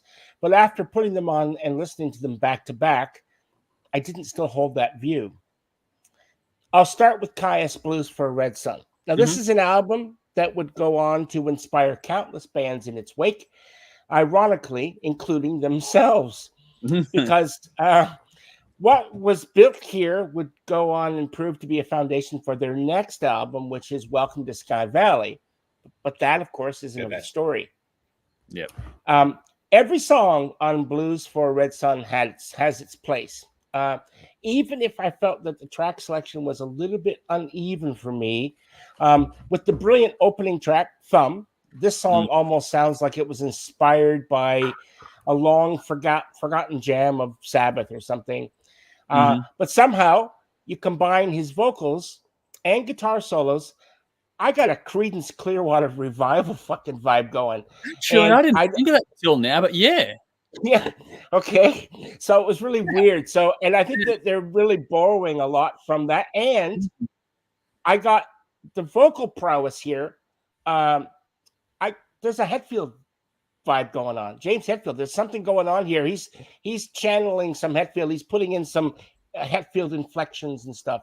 So for me, it felt like a shame, really, because the rest of the album isn't as vibrant as that. So the album tries to sell itself with far too many instrumentals. And while they're decent, none of them reach the heights of the songs that include vocals from John Garcia, which is a shame because his vocals and singing is excellent.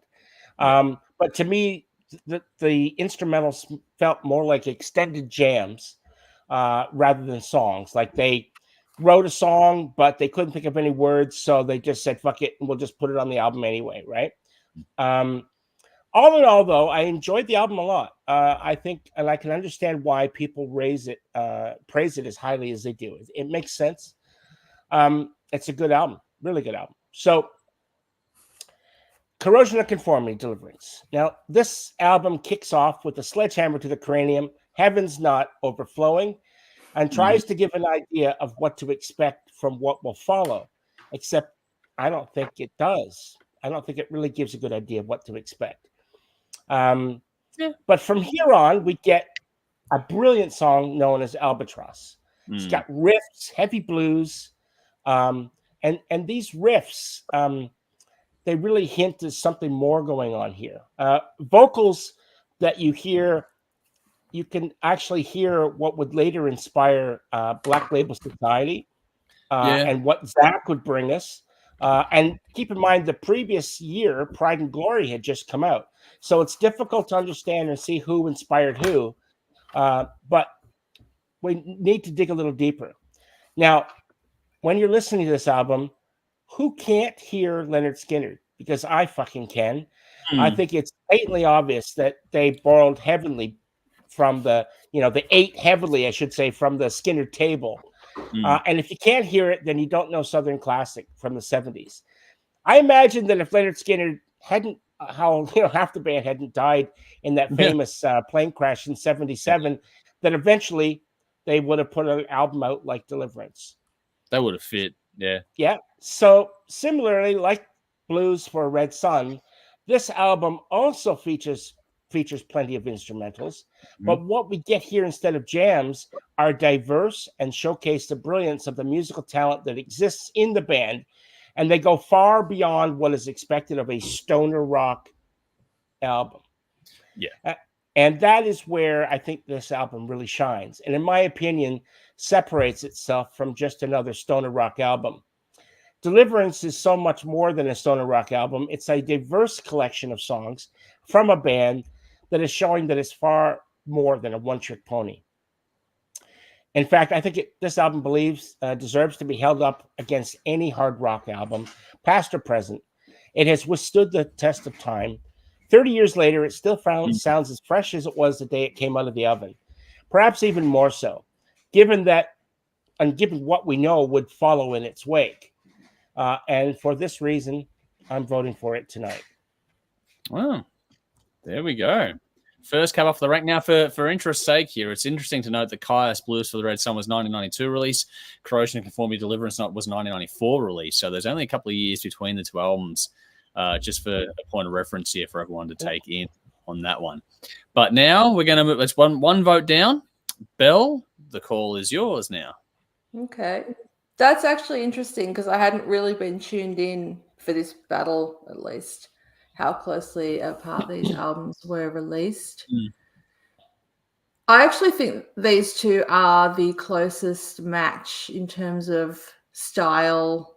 Like, I know this is supposed to be stoner rock, genre, but it's a wide genre. Yes, as I'm discovering. But these two were probably the most similar, in my opinion, in style. All right, so I'll start with Kyuss. Now, I haven't heard this band before. I hadn't heard this album. I pretty much say that every week. That's part of the fun. I think, is this the last album that we haven't heard yet? Yeah, it's the last one I haven't heard. Okay, cool. Thankfully. Anyway. So my very early first impressions, because I had pen and notepad ready as I put this on and started scribbling. So after only hearing about the intro, first verse and chorus of this track, I got, wow, that's very low and very distorted. Cool. He just put a Hetfield-esque spin on that word. So there you go. Jeff, I'm hearing it too. Yep. And that riff sounded just like Black Sabbath's song "Children of the Grave." Yep. I got Black Sabbath too. Yeah. Except Under the Sun. Under the Sun. Okay. Oh, okay. I don't know. Anyway, that was what I was hearing, but I wasn't disliking any of it at all. The second song, Green Machine, sounded familiar. Was that a hit? It was a video song from this album, because I swear I'd heard that before. Yeah, it was a single video, one of the few. Okay, well that explains that, because I thought I'd never heard this band, and that song sounded familiar. So anyway, it was cool. Pretty simple as far as songs go, but it just thundered along like a V8 on the M1. Now, nice. Yes, once again, not checking my notes. Is this actually stoner rock? It seems to me this is what stoner rock should sound like. They're one of the bands that are regarded, and this album is regarded as one of the primary influences. Okay, cool. I wrote, I can actually smell weed while listening to this. Fucking hell. Well, what was I on? Right now. But anyway. No, I'm not. All right, look, they're not playing anything really very complicated for the most part, but for some reason, what they're doing doesn't sound simple. I could be wrong, and guitarists here, please correct me if they're actually doing something tricky and making it sound simple. No, I think it's just a case that they put. This is straight from the book Guitar Playing for Dummies. I wouldn't go that far, but I think it's just a case of. It's right from the first chapter. No, I think what they've done layering-wise. It's about feel. Feel and the layers involved. Feel. Yeah, cool. That makes a big difference to it to me. Yeah, all I right. agree with that. Thank you, guys. Regardless, I really like the sound they're putting out. That dirty guitar sound is super sexy. But then I also loved it when they had their brief acoustic moments, like Capsized. Yep. The guitar in that sounded bright and floaty and beautiful. Total contrast. And even if you didn't feel like you needed those moments until they happened, they're a welcome break from the very distorted electric sound. Agree. Something I think worth noting about this band, or album at least, is when they do start going a bit repetitive, they switch it up. Unlike, say, Electric Wizard, who would self-indulgently sit on the same round of chords for 5 to 10 minutes at a time. Yep. Yeah, just feedback and then leave the room. And just Pretty much. Oh, so fucking boring. I kept hearing Sabbath all through this album, a riff here, a wobble and a note there. And I would take a stab and say that Sabbath were an influence on this band. Yeah. It's all he is. I really like the singer's style. He had the perfect sound to carry over the top of, but at the same time complement the music. Great voice, really expressive. But it seems he didn't feel like he had to sing throughout the entire song that he was singing, an album. There was a lot of instrumental space on this album, whether it be for solos or just jamming. It was noticeably lacking in singing. And then that got me wondering, is that a trait of stoner rock? And I was trying to think back to other albums. I don't know if you can lock that down. Yeah. No, it's just this band sort of, or this album even. They seem to do that a bit. More so than like your average band and album. Just generally more space, yeah.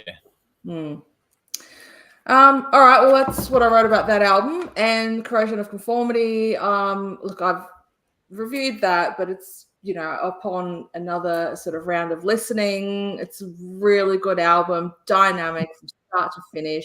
We got rock, we got blues, we got some super chilled out moments, and there were some quite beautiful moments, such as the acoustic Clean My Wounds.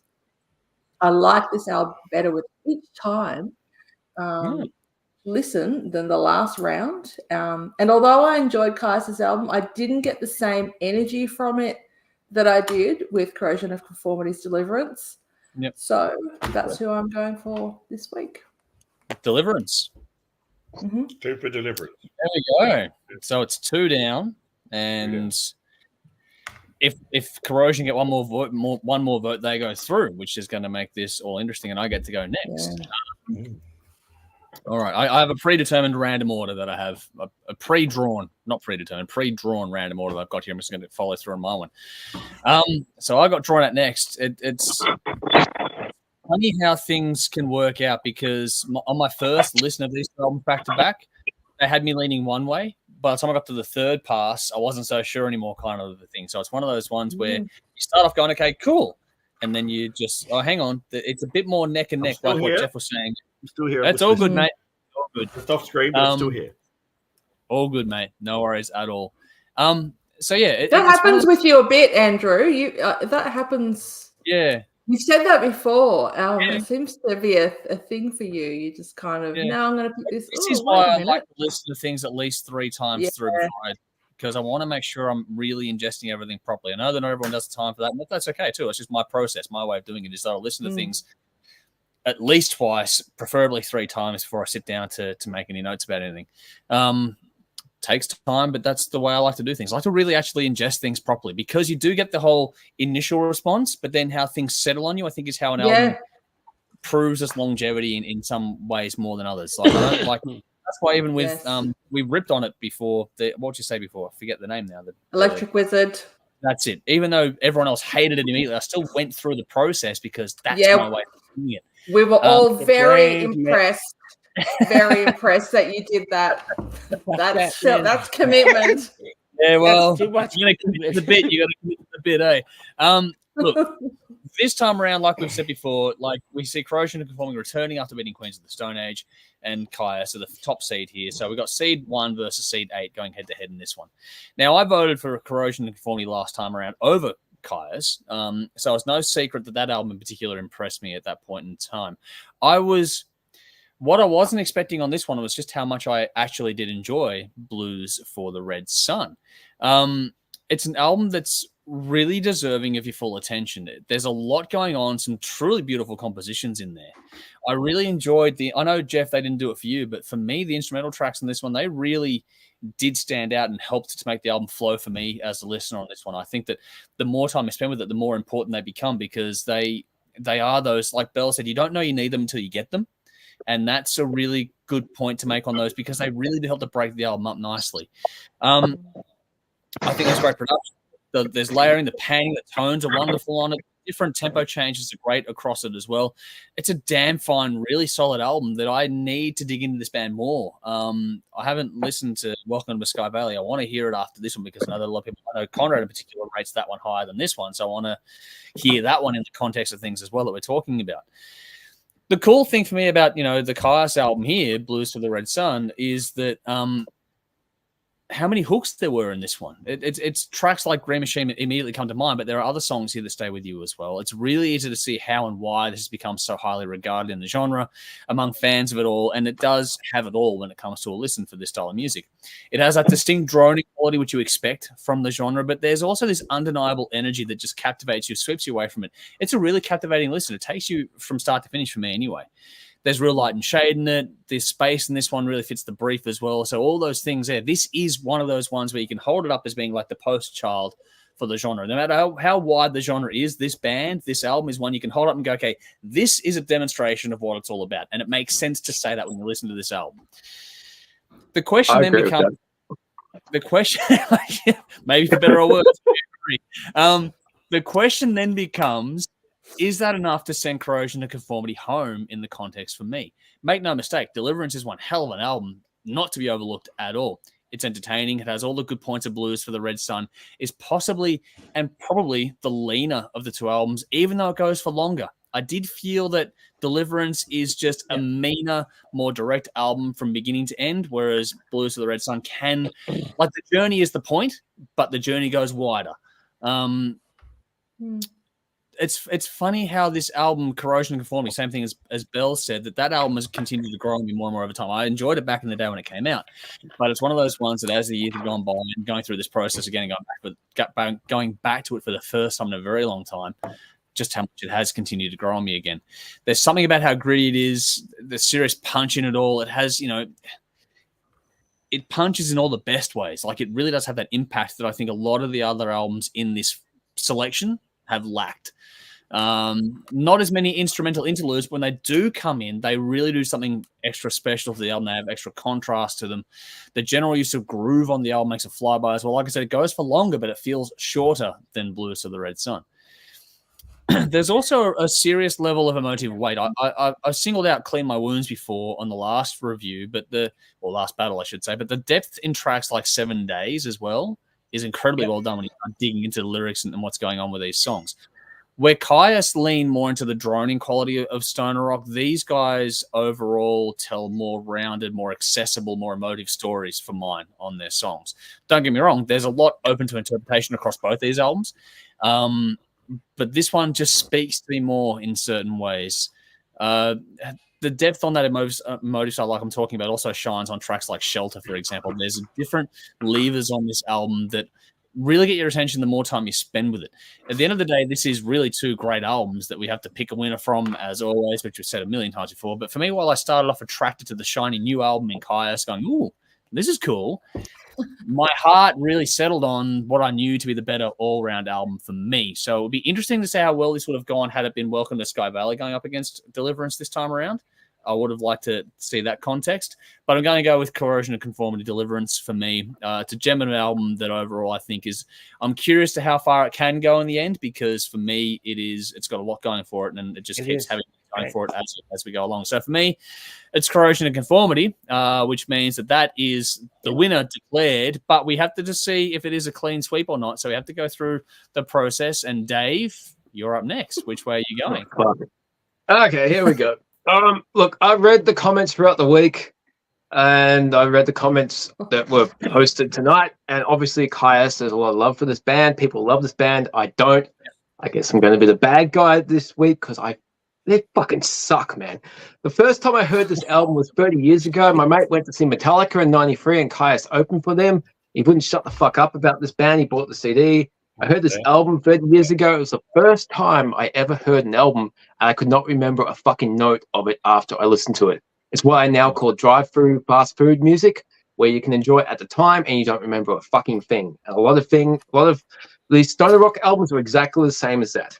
All these years later, nothing has changed except this time around, I had to fucking laugh at this shit. Opening track. Obviously, Sabbath influenced. I got Under the Sun as a riff, but the solo is fucking terrible. If you like solos with just 4 notes, good luck to you. This less is more shit is a fucking joke, especially when you're one of these cunts that talk crap about bands and musicians that can play a lot better than you, mate, and you're fucking pathetic. Because I dug out an old fucking guitar magazine, and he's talking shit about a lot of fucking good bands, And he's saying how every night he will play the solo differently. It really sucks when you're too fucking stoned to remember what you play on the album to play it live. You're a shit musician. Malmsteen. Green Machine. 2 riffs.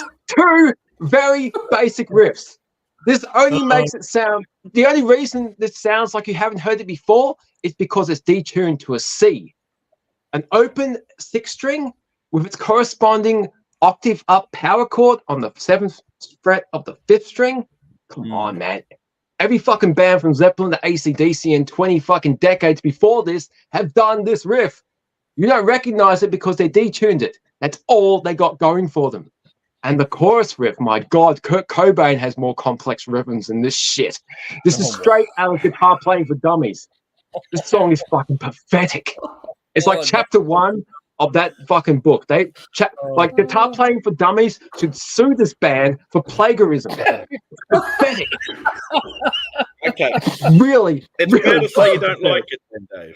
That's what you really feel. Yeah. Hang on. Molten Universe. My note is not a bad song. Molten Universe. Wow. Didn't expect 50 that. million year trip. Repetitive lyrics. It changes halfway through, and there's this fucking horrible solo, which is more just a bunch of aimless fucking notes. This hurt my ears, and it wouldn't end. Then we have Fong Song. This is both pointless and fucking stupid. Stoner Rock is right. You would have to be fucked up to enjoy this shit. This is the worst song so far on this album. I guess it stands out for that reason. Okay, Hypocrisy's Wait. 5.5 minutes of waiting for something to happen. My attention is drifting. I had to listen to this song 2 or 3 times and force myself to pay attention. It's just some fucking aimless guitar noodling, very dependent on effects for its sound rather than playing actual music. He's just pussyfooting around with no destination in mind, much like a Pearl Jam solo. Oh, here we go. Caterpillar March, another boring fucking song. At least there's no singing in this song. Freedom Run, this song starts really strange. Okay, Jeff can probably attest to this, but every aspiring young guitar player who has an effects board has probably gotten really tired of learning your scales and your modes and your chords and learning to play songs. And you just sat back and you fucked around with your effects board for a while. You turned on everything and you came up with a whole bunch of shit. I didn't know you could make a fucking song out of this, but apparently you can. And they recorded it and released it. This is 7.5 minutes and nothing fucking happens. There's a solo of sorts, I guess. It's just a bunch of notes with no destination in mind. It doesn't take you to any highs or lows. It adds nothing to the song. It is fucking pointless. In this magazine, he says, if I'm playing solo, somebody better knock me on the ass because we need to be playing together. It sounds like they're playing 3 fucking different songs at the same time. You're not playing together. You're a fucking joke band. Okay, wow. It's a style choice, I guess. If you don't want to play fancy, that's cool. If you can't, even better. Do what you can do. Play to your strengths. But don't be talking shit about musicians that can play a lot fucking better than you, because we endured a fucking decade of this shit and it all started here. This band's fucking crap. You know, it really sucks when you can't remember what you play on the album to be able to recreate it live. The band broke up 3 years after this. I can understand, because you couldn't remember what you played, or 2, you were too fucking bored or stoned to enjoy doing the same shit over and over. I couldn't get any further in this album. My last note was, I'm falling asleep. Fuck this. I'm going to Aldi. I'm going to do the grocery shopping. I'll finish this later. And I didn't. This was probably the worst fucking... I would listen to Nirvana over this happily any day. That's nice. All right. Any thoughts on Corrosion? Corrosion. Okay, I voted, right, COC, cock. I chose cock over You gotta get that. I'm gonna clip that. You can clip that.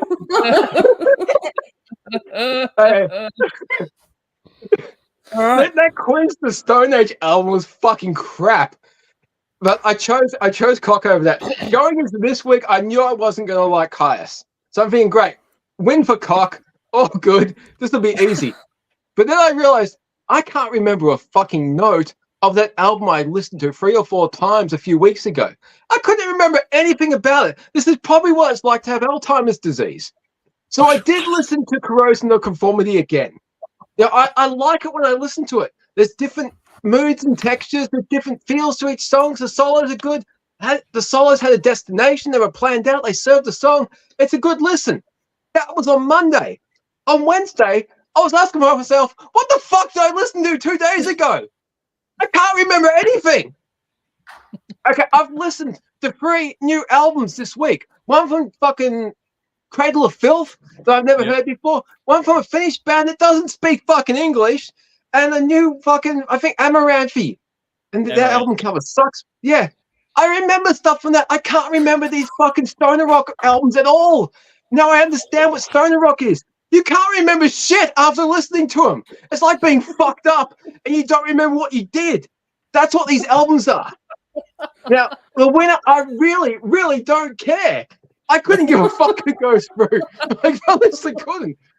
You know, I could vote for Corrosion of Conformity, but I can't remember it. And you know what? I'm actually going to go really fucking... I'm going to vote for Kyuss because I need the vote. Wow. Okay. After all that. Oh, my God. All right. Well, it's not a clean sweep. That's for sure. No. I don't know how, but try and follow that up. What are your thoughts? Dave couldn't be more wrong. Dave couldn't be more wrong. Here we go. Here we go. At least I wear clothes when I go fucking live, mate. Oh, Jesus, Dave. I wasn't going live. It's all cool. It's a joke, man. Keep your shirt on. Anyway, look, this is the album. This is the album that started it all. It's the album that completely started the whole genre. It has a lot to answer for. Sorry, Blues for the Red Sun by Kyuss. This started the whole genre. Yeah, I would agree with that. Yeah. And I think it's a fair point. There was another band around at the time called Monster Magnet at the time, but they were more acid induced and it was a bit more freeform. It wasn't as song structured. This was a bit more song structured, and this completely basically started the whole fucking genre. And they actually put their guitars through bass amps to get that rumble, like get that sound of the guitars through bass amps. That makes sense. Now, Dave, unfortunately, no one else can get this sound. There's no one else that can get this sound. No one can get this sound like Kyuss. Every band has tried since, and no one's done it. So they sound that's why they are held so highly, because they completely had a sound unique to everybody else.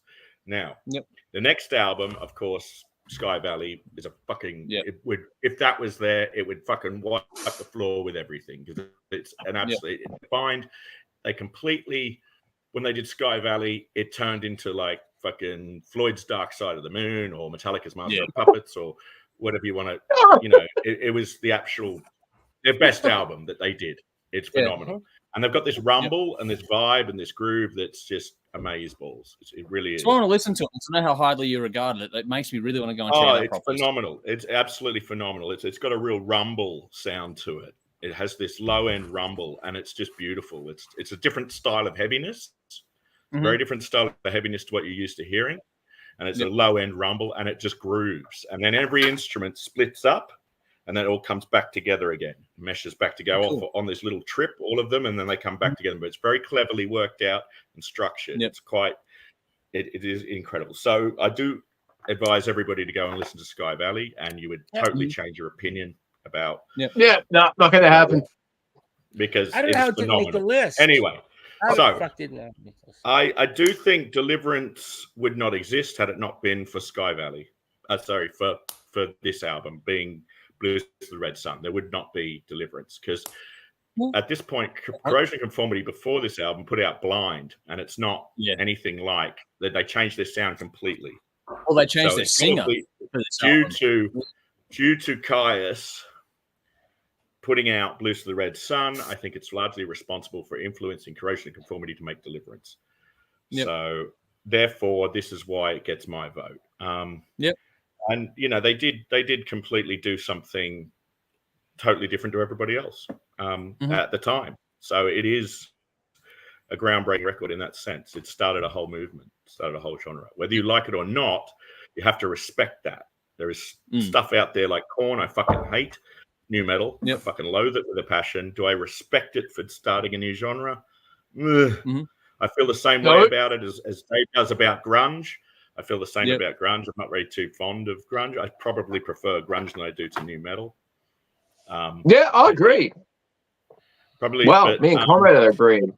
But as for and you're both wrong. Conrad, do you want to take your shirt off with me, baby? On you slagging off. I'm not going to agree. I'm not going to agree on you slagging off Josh Home as a guitar player because he actually has a lot of this feel, cunt kicked the fucking camera into a female photographer's face. Fuck him. He plays some very, very interesting stuff. Yeah, he did that, didn't he? And he plays interesting feeling. He did. And no one can sound like him. No one sounds like him. Because he sucks. No one sucks like him. No one has managed to sound like.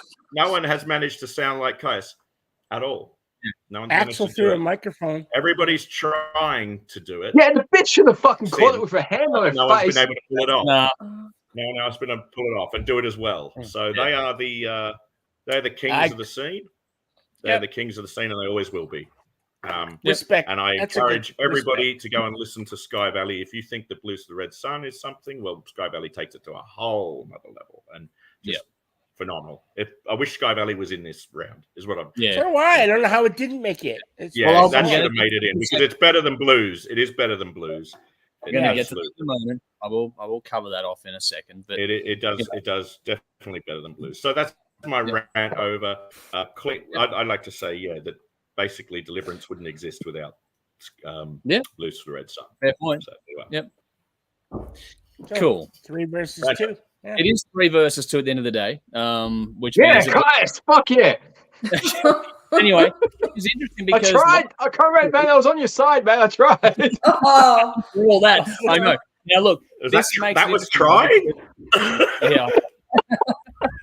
After last week, we had our first split where the audience went one way and we went the other one. This is 2 weeks in a row we've done the same thing because the audience voted for Kyuss by about 2-1. So it was taste this time round. Yeah, well, in some respects, but except when you choose prong, Conrad. But so we'll circle it tonight. But no, the audience has taste, but fuck you. Yeah, that's it. I love you, audience, but fuck you, audience. But anyway, now I love the audience. Tonight, I love the audience. Yeah, I know. But yeah, so we've gone 2 weeks in a row where we split off because the audience have gone one way, we've gone the other one. So it's going to make it, Bell, I'm going to have to talk about how we're going to do graphics and artwork for this. There's going to be a lot of polls coming up over the next week. But this makes it interesting because, we've gone 3-2. It is corrosion and conformity for us, but Kyuss got the call from the audience poll. So we'll go through and do the audience tree later on. So the audience side of things will be represented in the final analysis of it all. Just on the note of how Blues for the Red Sun beat out Welcome to Sky Valley, and I think Monster Magnet was another band too that had we put out Power. What's the other album you're mentioning, Jeff, that you loved a bit? Dopes to Infinity. Dopes to Infinity. Yeah. Where I make a call when I do the polling that only one album from any band will go through. Instead of having 2 albums from any band going through, I always pick one, and it's the most popular one out of the 2, which in the context of this, it comes down to what happens is you'll find that because a fan base is loyal, they get split on the album they want to go to. So while the band makes the final cut, if I was to poll the audience which album is better out of these 2, you might get a different outcome at the end of the day. But at the same time, I've only got X amount of time to go through all the results. Yeah, I know. It's all good. So it's just a case of they split off and they become their own sort of enemy in their own way because they're pulling votes from each other. But Kyuss and Monster Magnet were probably the 2 most popular bands in the whole thing overall when you break it all down. It's just a case of I'm only allowing one album to go through to give us enough variety in this whole thing to not make. Because we did one of these battles where we had 2 albums from one band go through and it kind of really diluted the whole process a bit. I didn't like how that played out, so I wanted to make it so it was one album from each band goes through, and that's the way it works out at the end of the day. So that's how we get to that point, just for clarity for everyone's sake there. We have some comments here. Teacher said, Dave, that was dumbass as shit. But Bash says, Dave's in top form, brilliant alley shopping. Dave is gold tonight. Vinny says, I feel like Stoner Rock could have been used as Clinton's defense during the Lewinsky scandal. I was bored and stoned and don't recall a thing. Up there, mate. Well done, Vinny. Michael, I need to know what system is you reference for the sound you speak of. Okay, what is your listening system for the reference of it all? Blue dress for the red. Yeah. like, what are you listening to it through? I think is like, what do you, because you want to hear the context of the bottom, the lower sounds. I don't think it matters. I don't think it matters at all. I think whether it be through headphones or stereo, the point was that they put their guitars through bass amps to get this low end. They did. Wow, we're getting some comments now. Detuning to a C is going to rumble regardless of what fucking amp you play it through.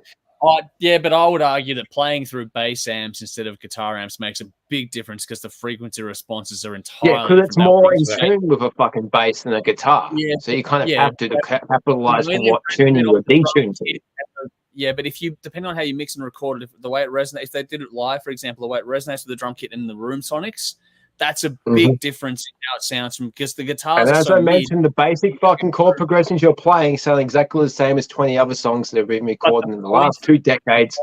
You just don't notice it because you're down detuned so far.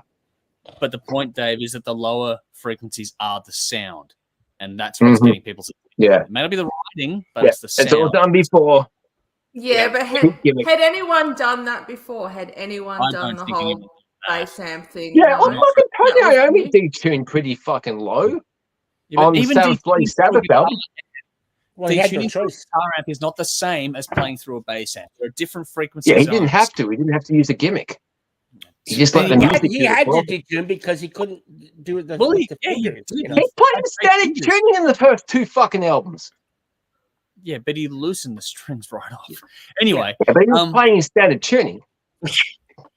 Anyway, I'm going to keep us moving. So, otherwise, as far as the listening system, as far as the listening experience goes, I mean, on a big off, huge, massive, biggest stereo you can find with the biggest speakers, crank it, fucking A. Yep. But even headphones, you'll probably enjoy it, immerse yourself in it. Good headphones. There you go.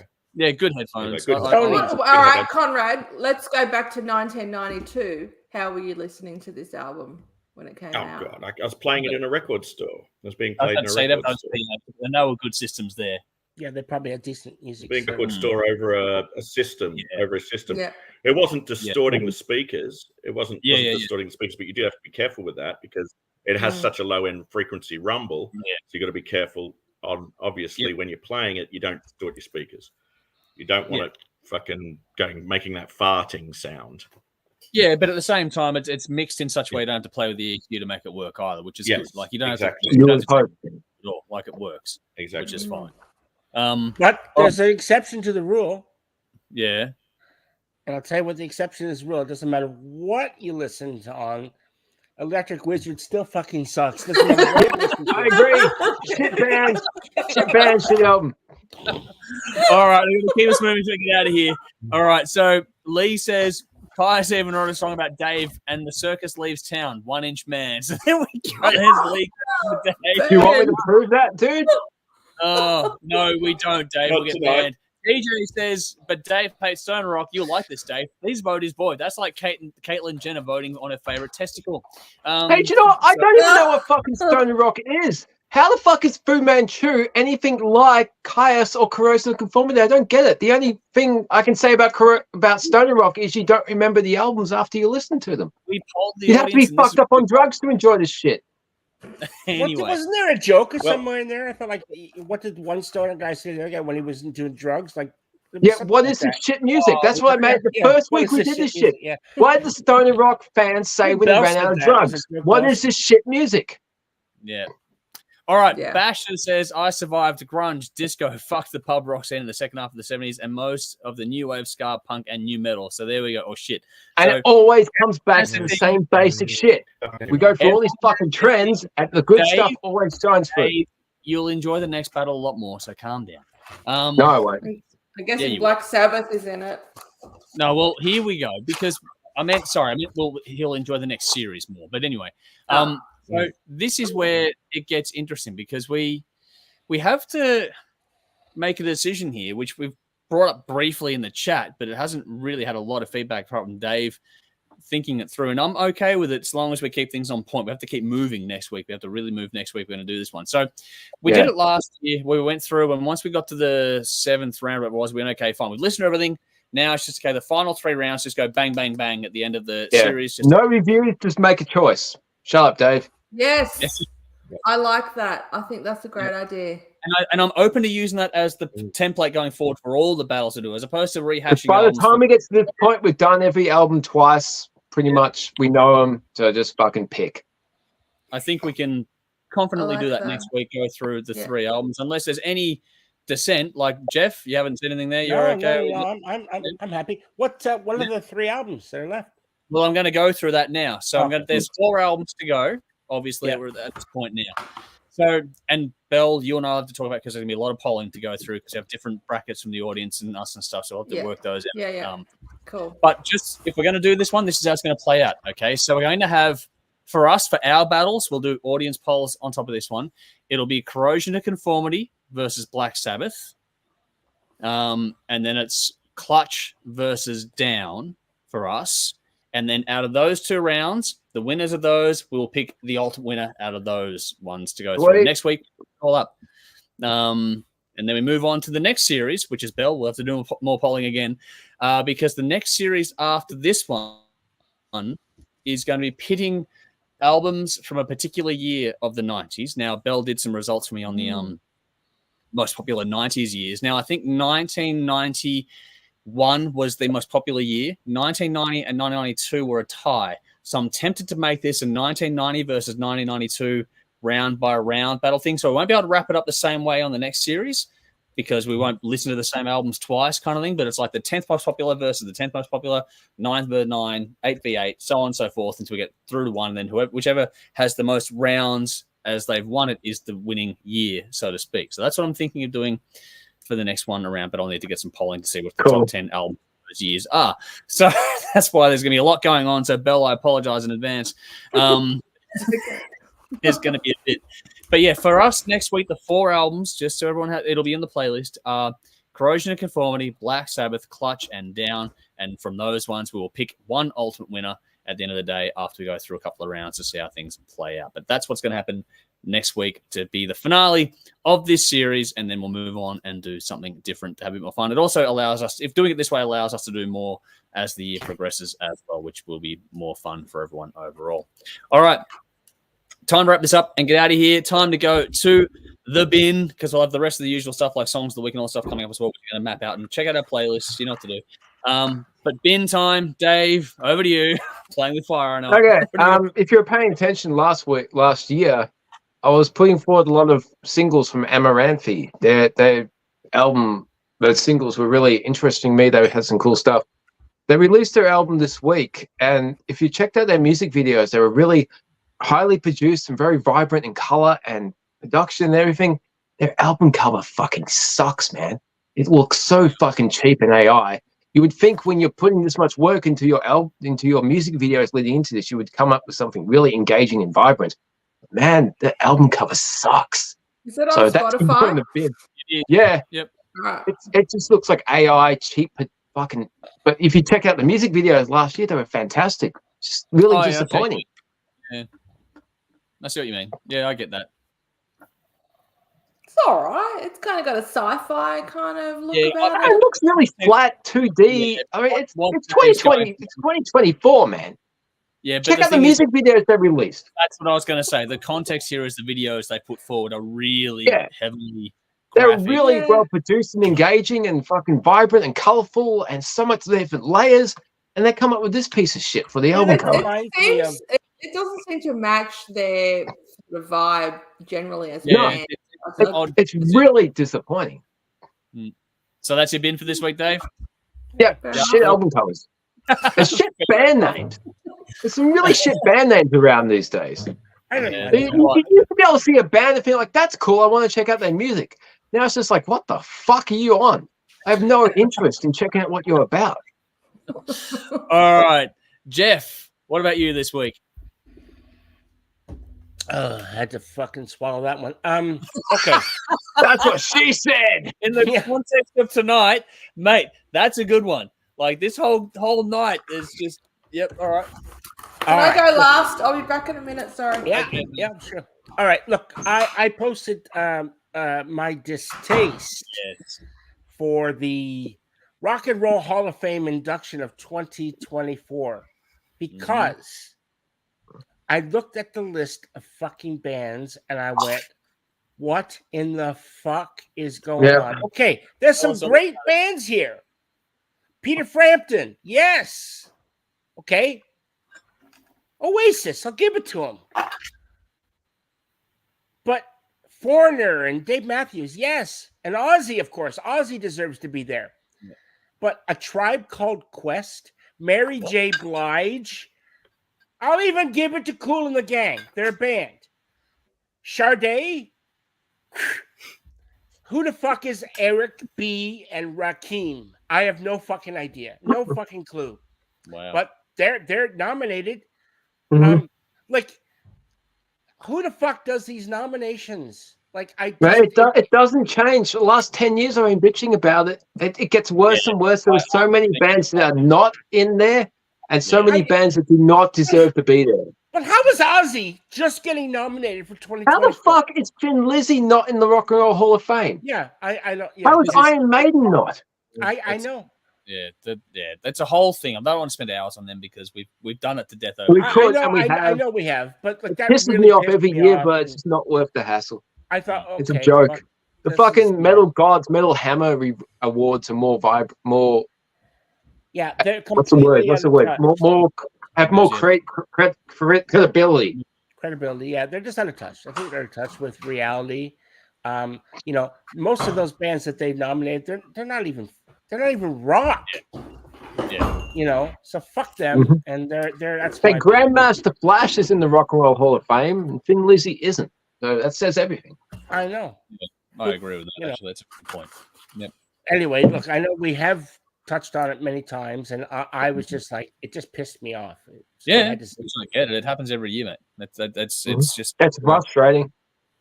Yeah, I know. Anyway, all right. Whoever's up. Conrad, you got something? Just I'm getting, I won't say evicted from my place, but I'm certainly being hardballed into laying out another 4 months rent in advance. Wow. So just the tactics of this particular rooming house agency that I'm dealing with, and also having to deal with the equivalent of Centrelink here, but they're not paying. They're not paying. They're being real fucking assholes about my housing and not paying up. So I've had to go to a tribunal. So just all the bullshit, all of that. And if you're unemployed in this country, you are left to rot in the gutter. You really are.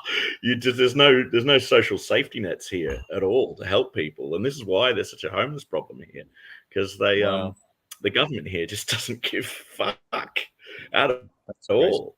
And you know, it's really bad, and it's quite scary. I mean, I might have to get on a plane and come back because it's that fucking scary. Fuck off, man. And I've got about 6 weeks to fucking pull it all together, and hopefully we'll be able to get through this. But it's pretty scary because I could lose my house and not have anywhere to go to and into, and the amount of assistance that's out there is just abysmal.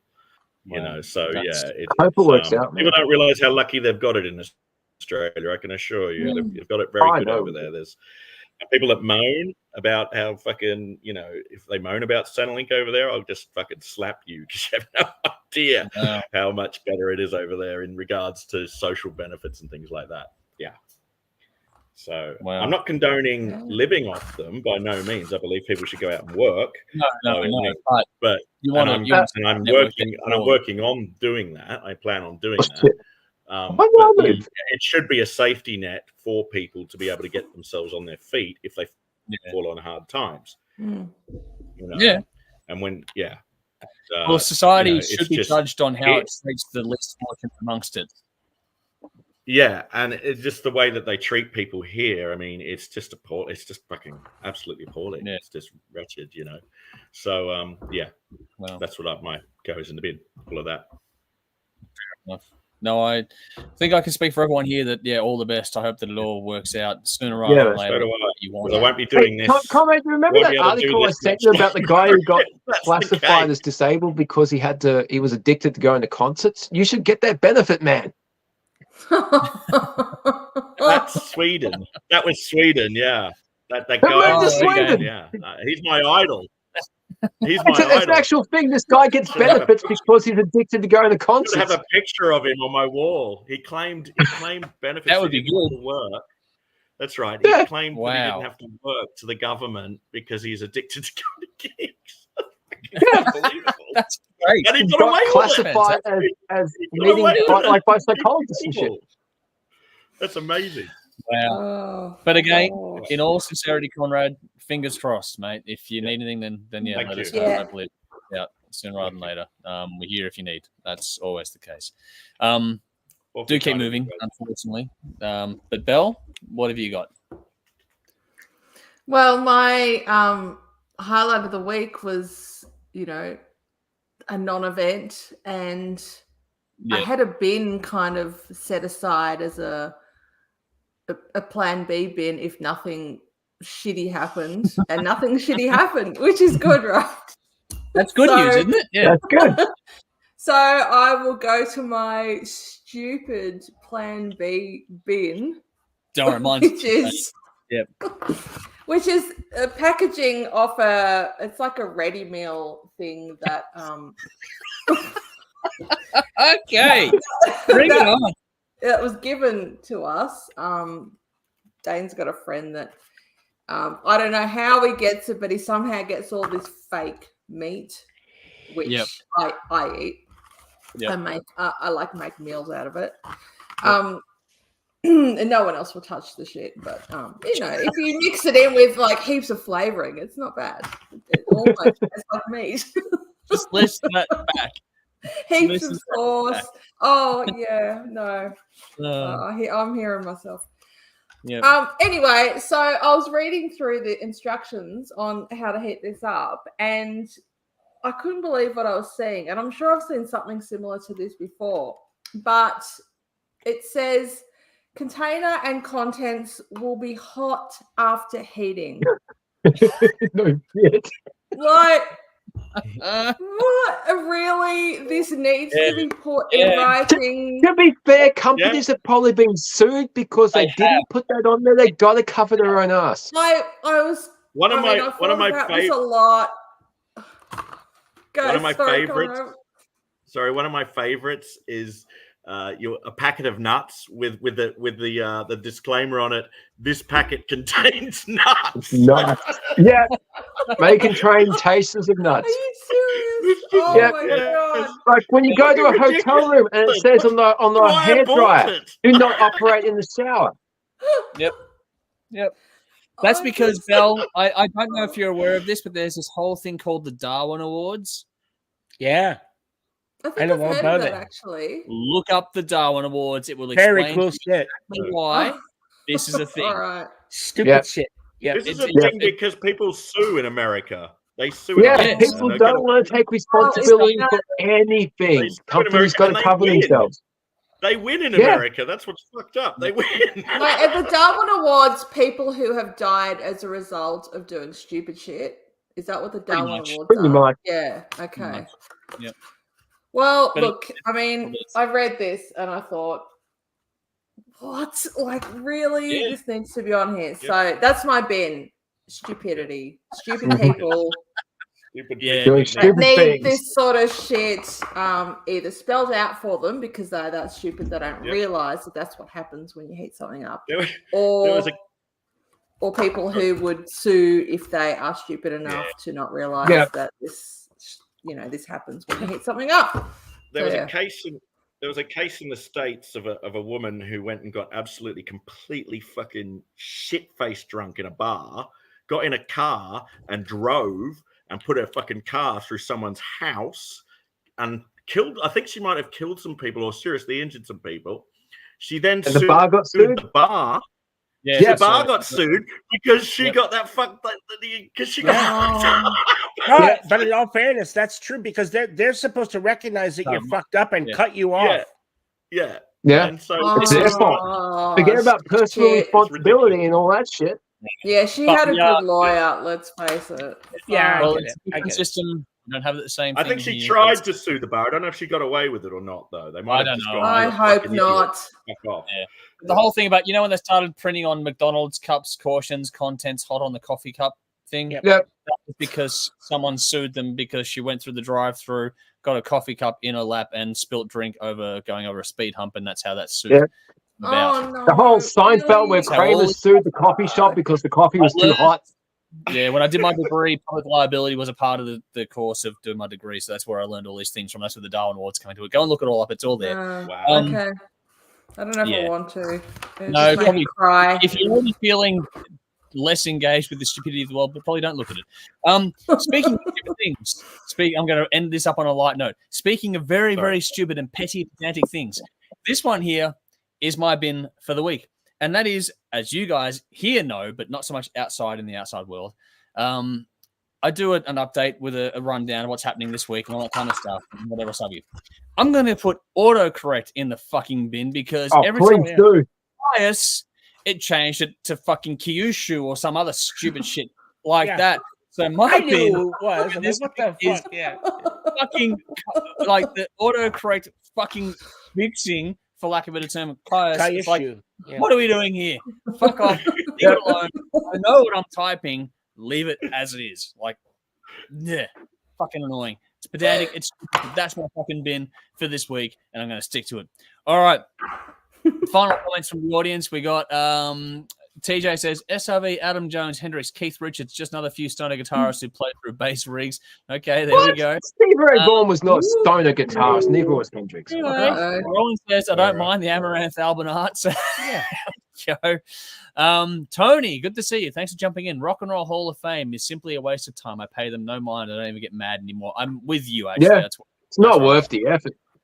Yep. Vinny says, my bin is movie reboots. Hollywood has lost its creativity, and I'm particularly concerned about the Crow reboot. Leave that legacy the fuck alone. I wholeheartedly agree with that. Leave the fucking original as it is. That should be left alone.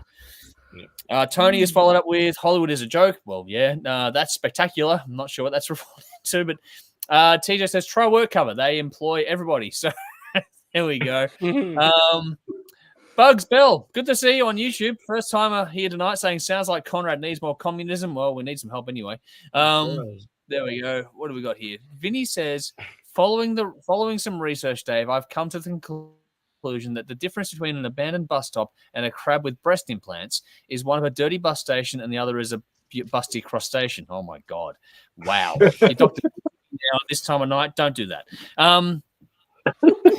Dude, that's fucking heavy shit, man. I know, because once the adult, that's how it works, Tony. That is right. Look up the word, the one about Winnebago and the cruise control. Okay, I don't know that one. I'll have to look that one up. Winnebago and cruise control. All right. Okay. Basher says, and the ice wasn't cold enough. Michael says, even autocorrect hates Stone Rock. Fair call. Sally says, thanks, guys. Rowan says, autocorrect, or as my phone likes to call it, water collect. There we go. And by the way, on the road, when I say fucking, I do not mean ducking. Okay? Yes. You bastards. All right. That'll do us. Thank you all so much for joining us. We're back again, same time and place next week. As always, we look forward to your company as we put the finale on this round and move on to other things the week after that. But on behalf of Jeff beside me, Conrad beside him, Bell and Dave below, we thank you so much for joining us. We'll see you all again soon. Make sure to check us out on television as well. We're on 10:30 p.m. Thursday nights, Channel 44 Adelaide, 10:30 p.m. Saturday nights, Channel 31 in Melbourne. Like, follow, subscribe. Links are in the description box for us. You can find all the reference tracks here in case you miss something later on. And if you'd be so kind, if you want to help us out, get more involved behind the scenes, get extra content out of us, then check out our Patreon page as well for more information. It's about to go over an overhaul. TJ says, Dave, listen to more Faith No More. He's not going to. Fuck off. No, it's not going to happen. Thank you all. All right, that'll do us for now. Thank you so much for joining us. We'll see you all again very, very soon. On behalf of us all here at the show, I'm Andrew. You know what to do, folks. Until we see you next time, as always, drink up. Drink up. Drink up. Rock on. Rock we'll on. See you later. Rock on.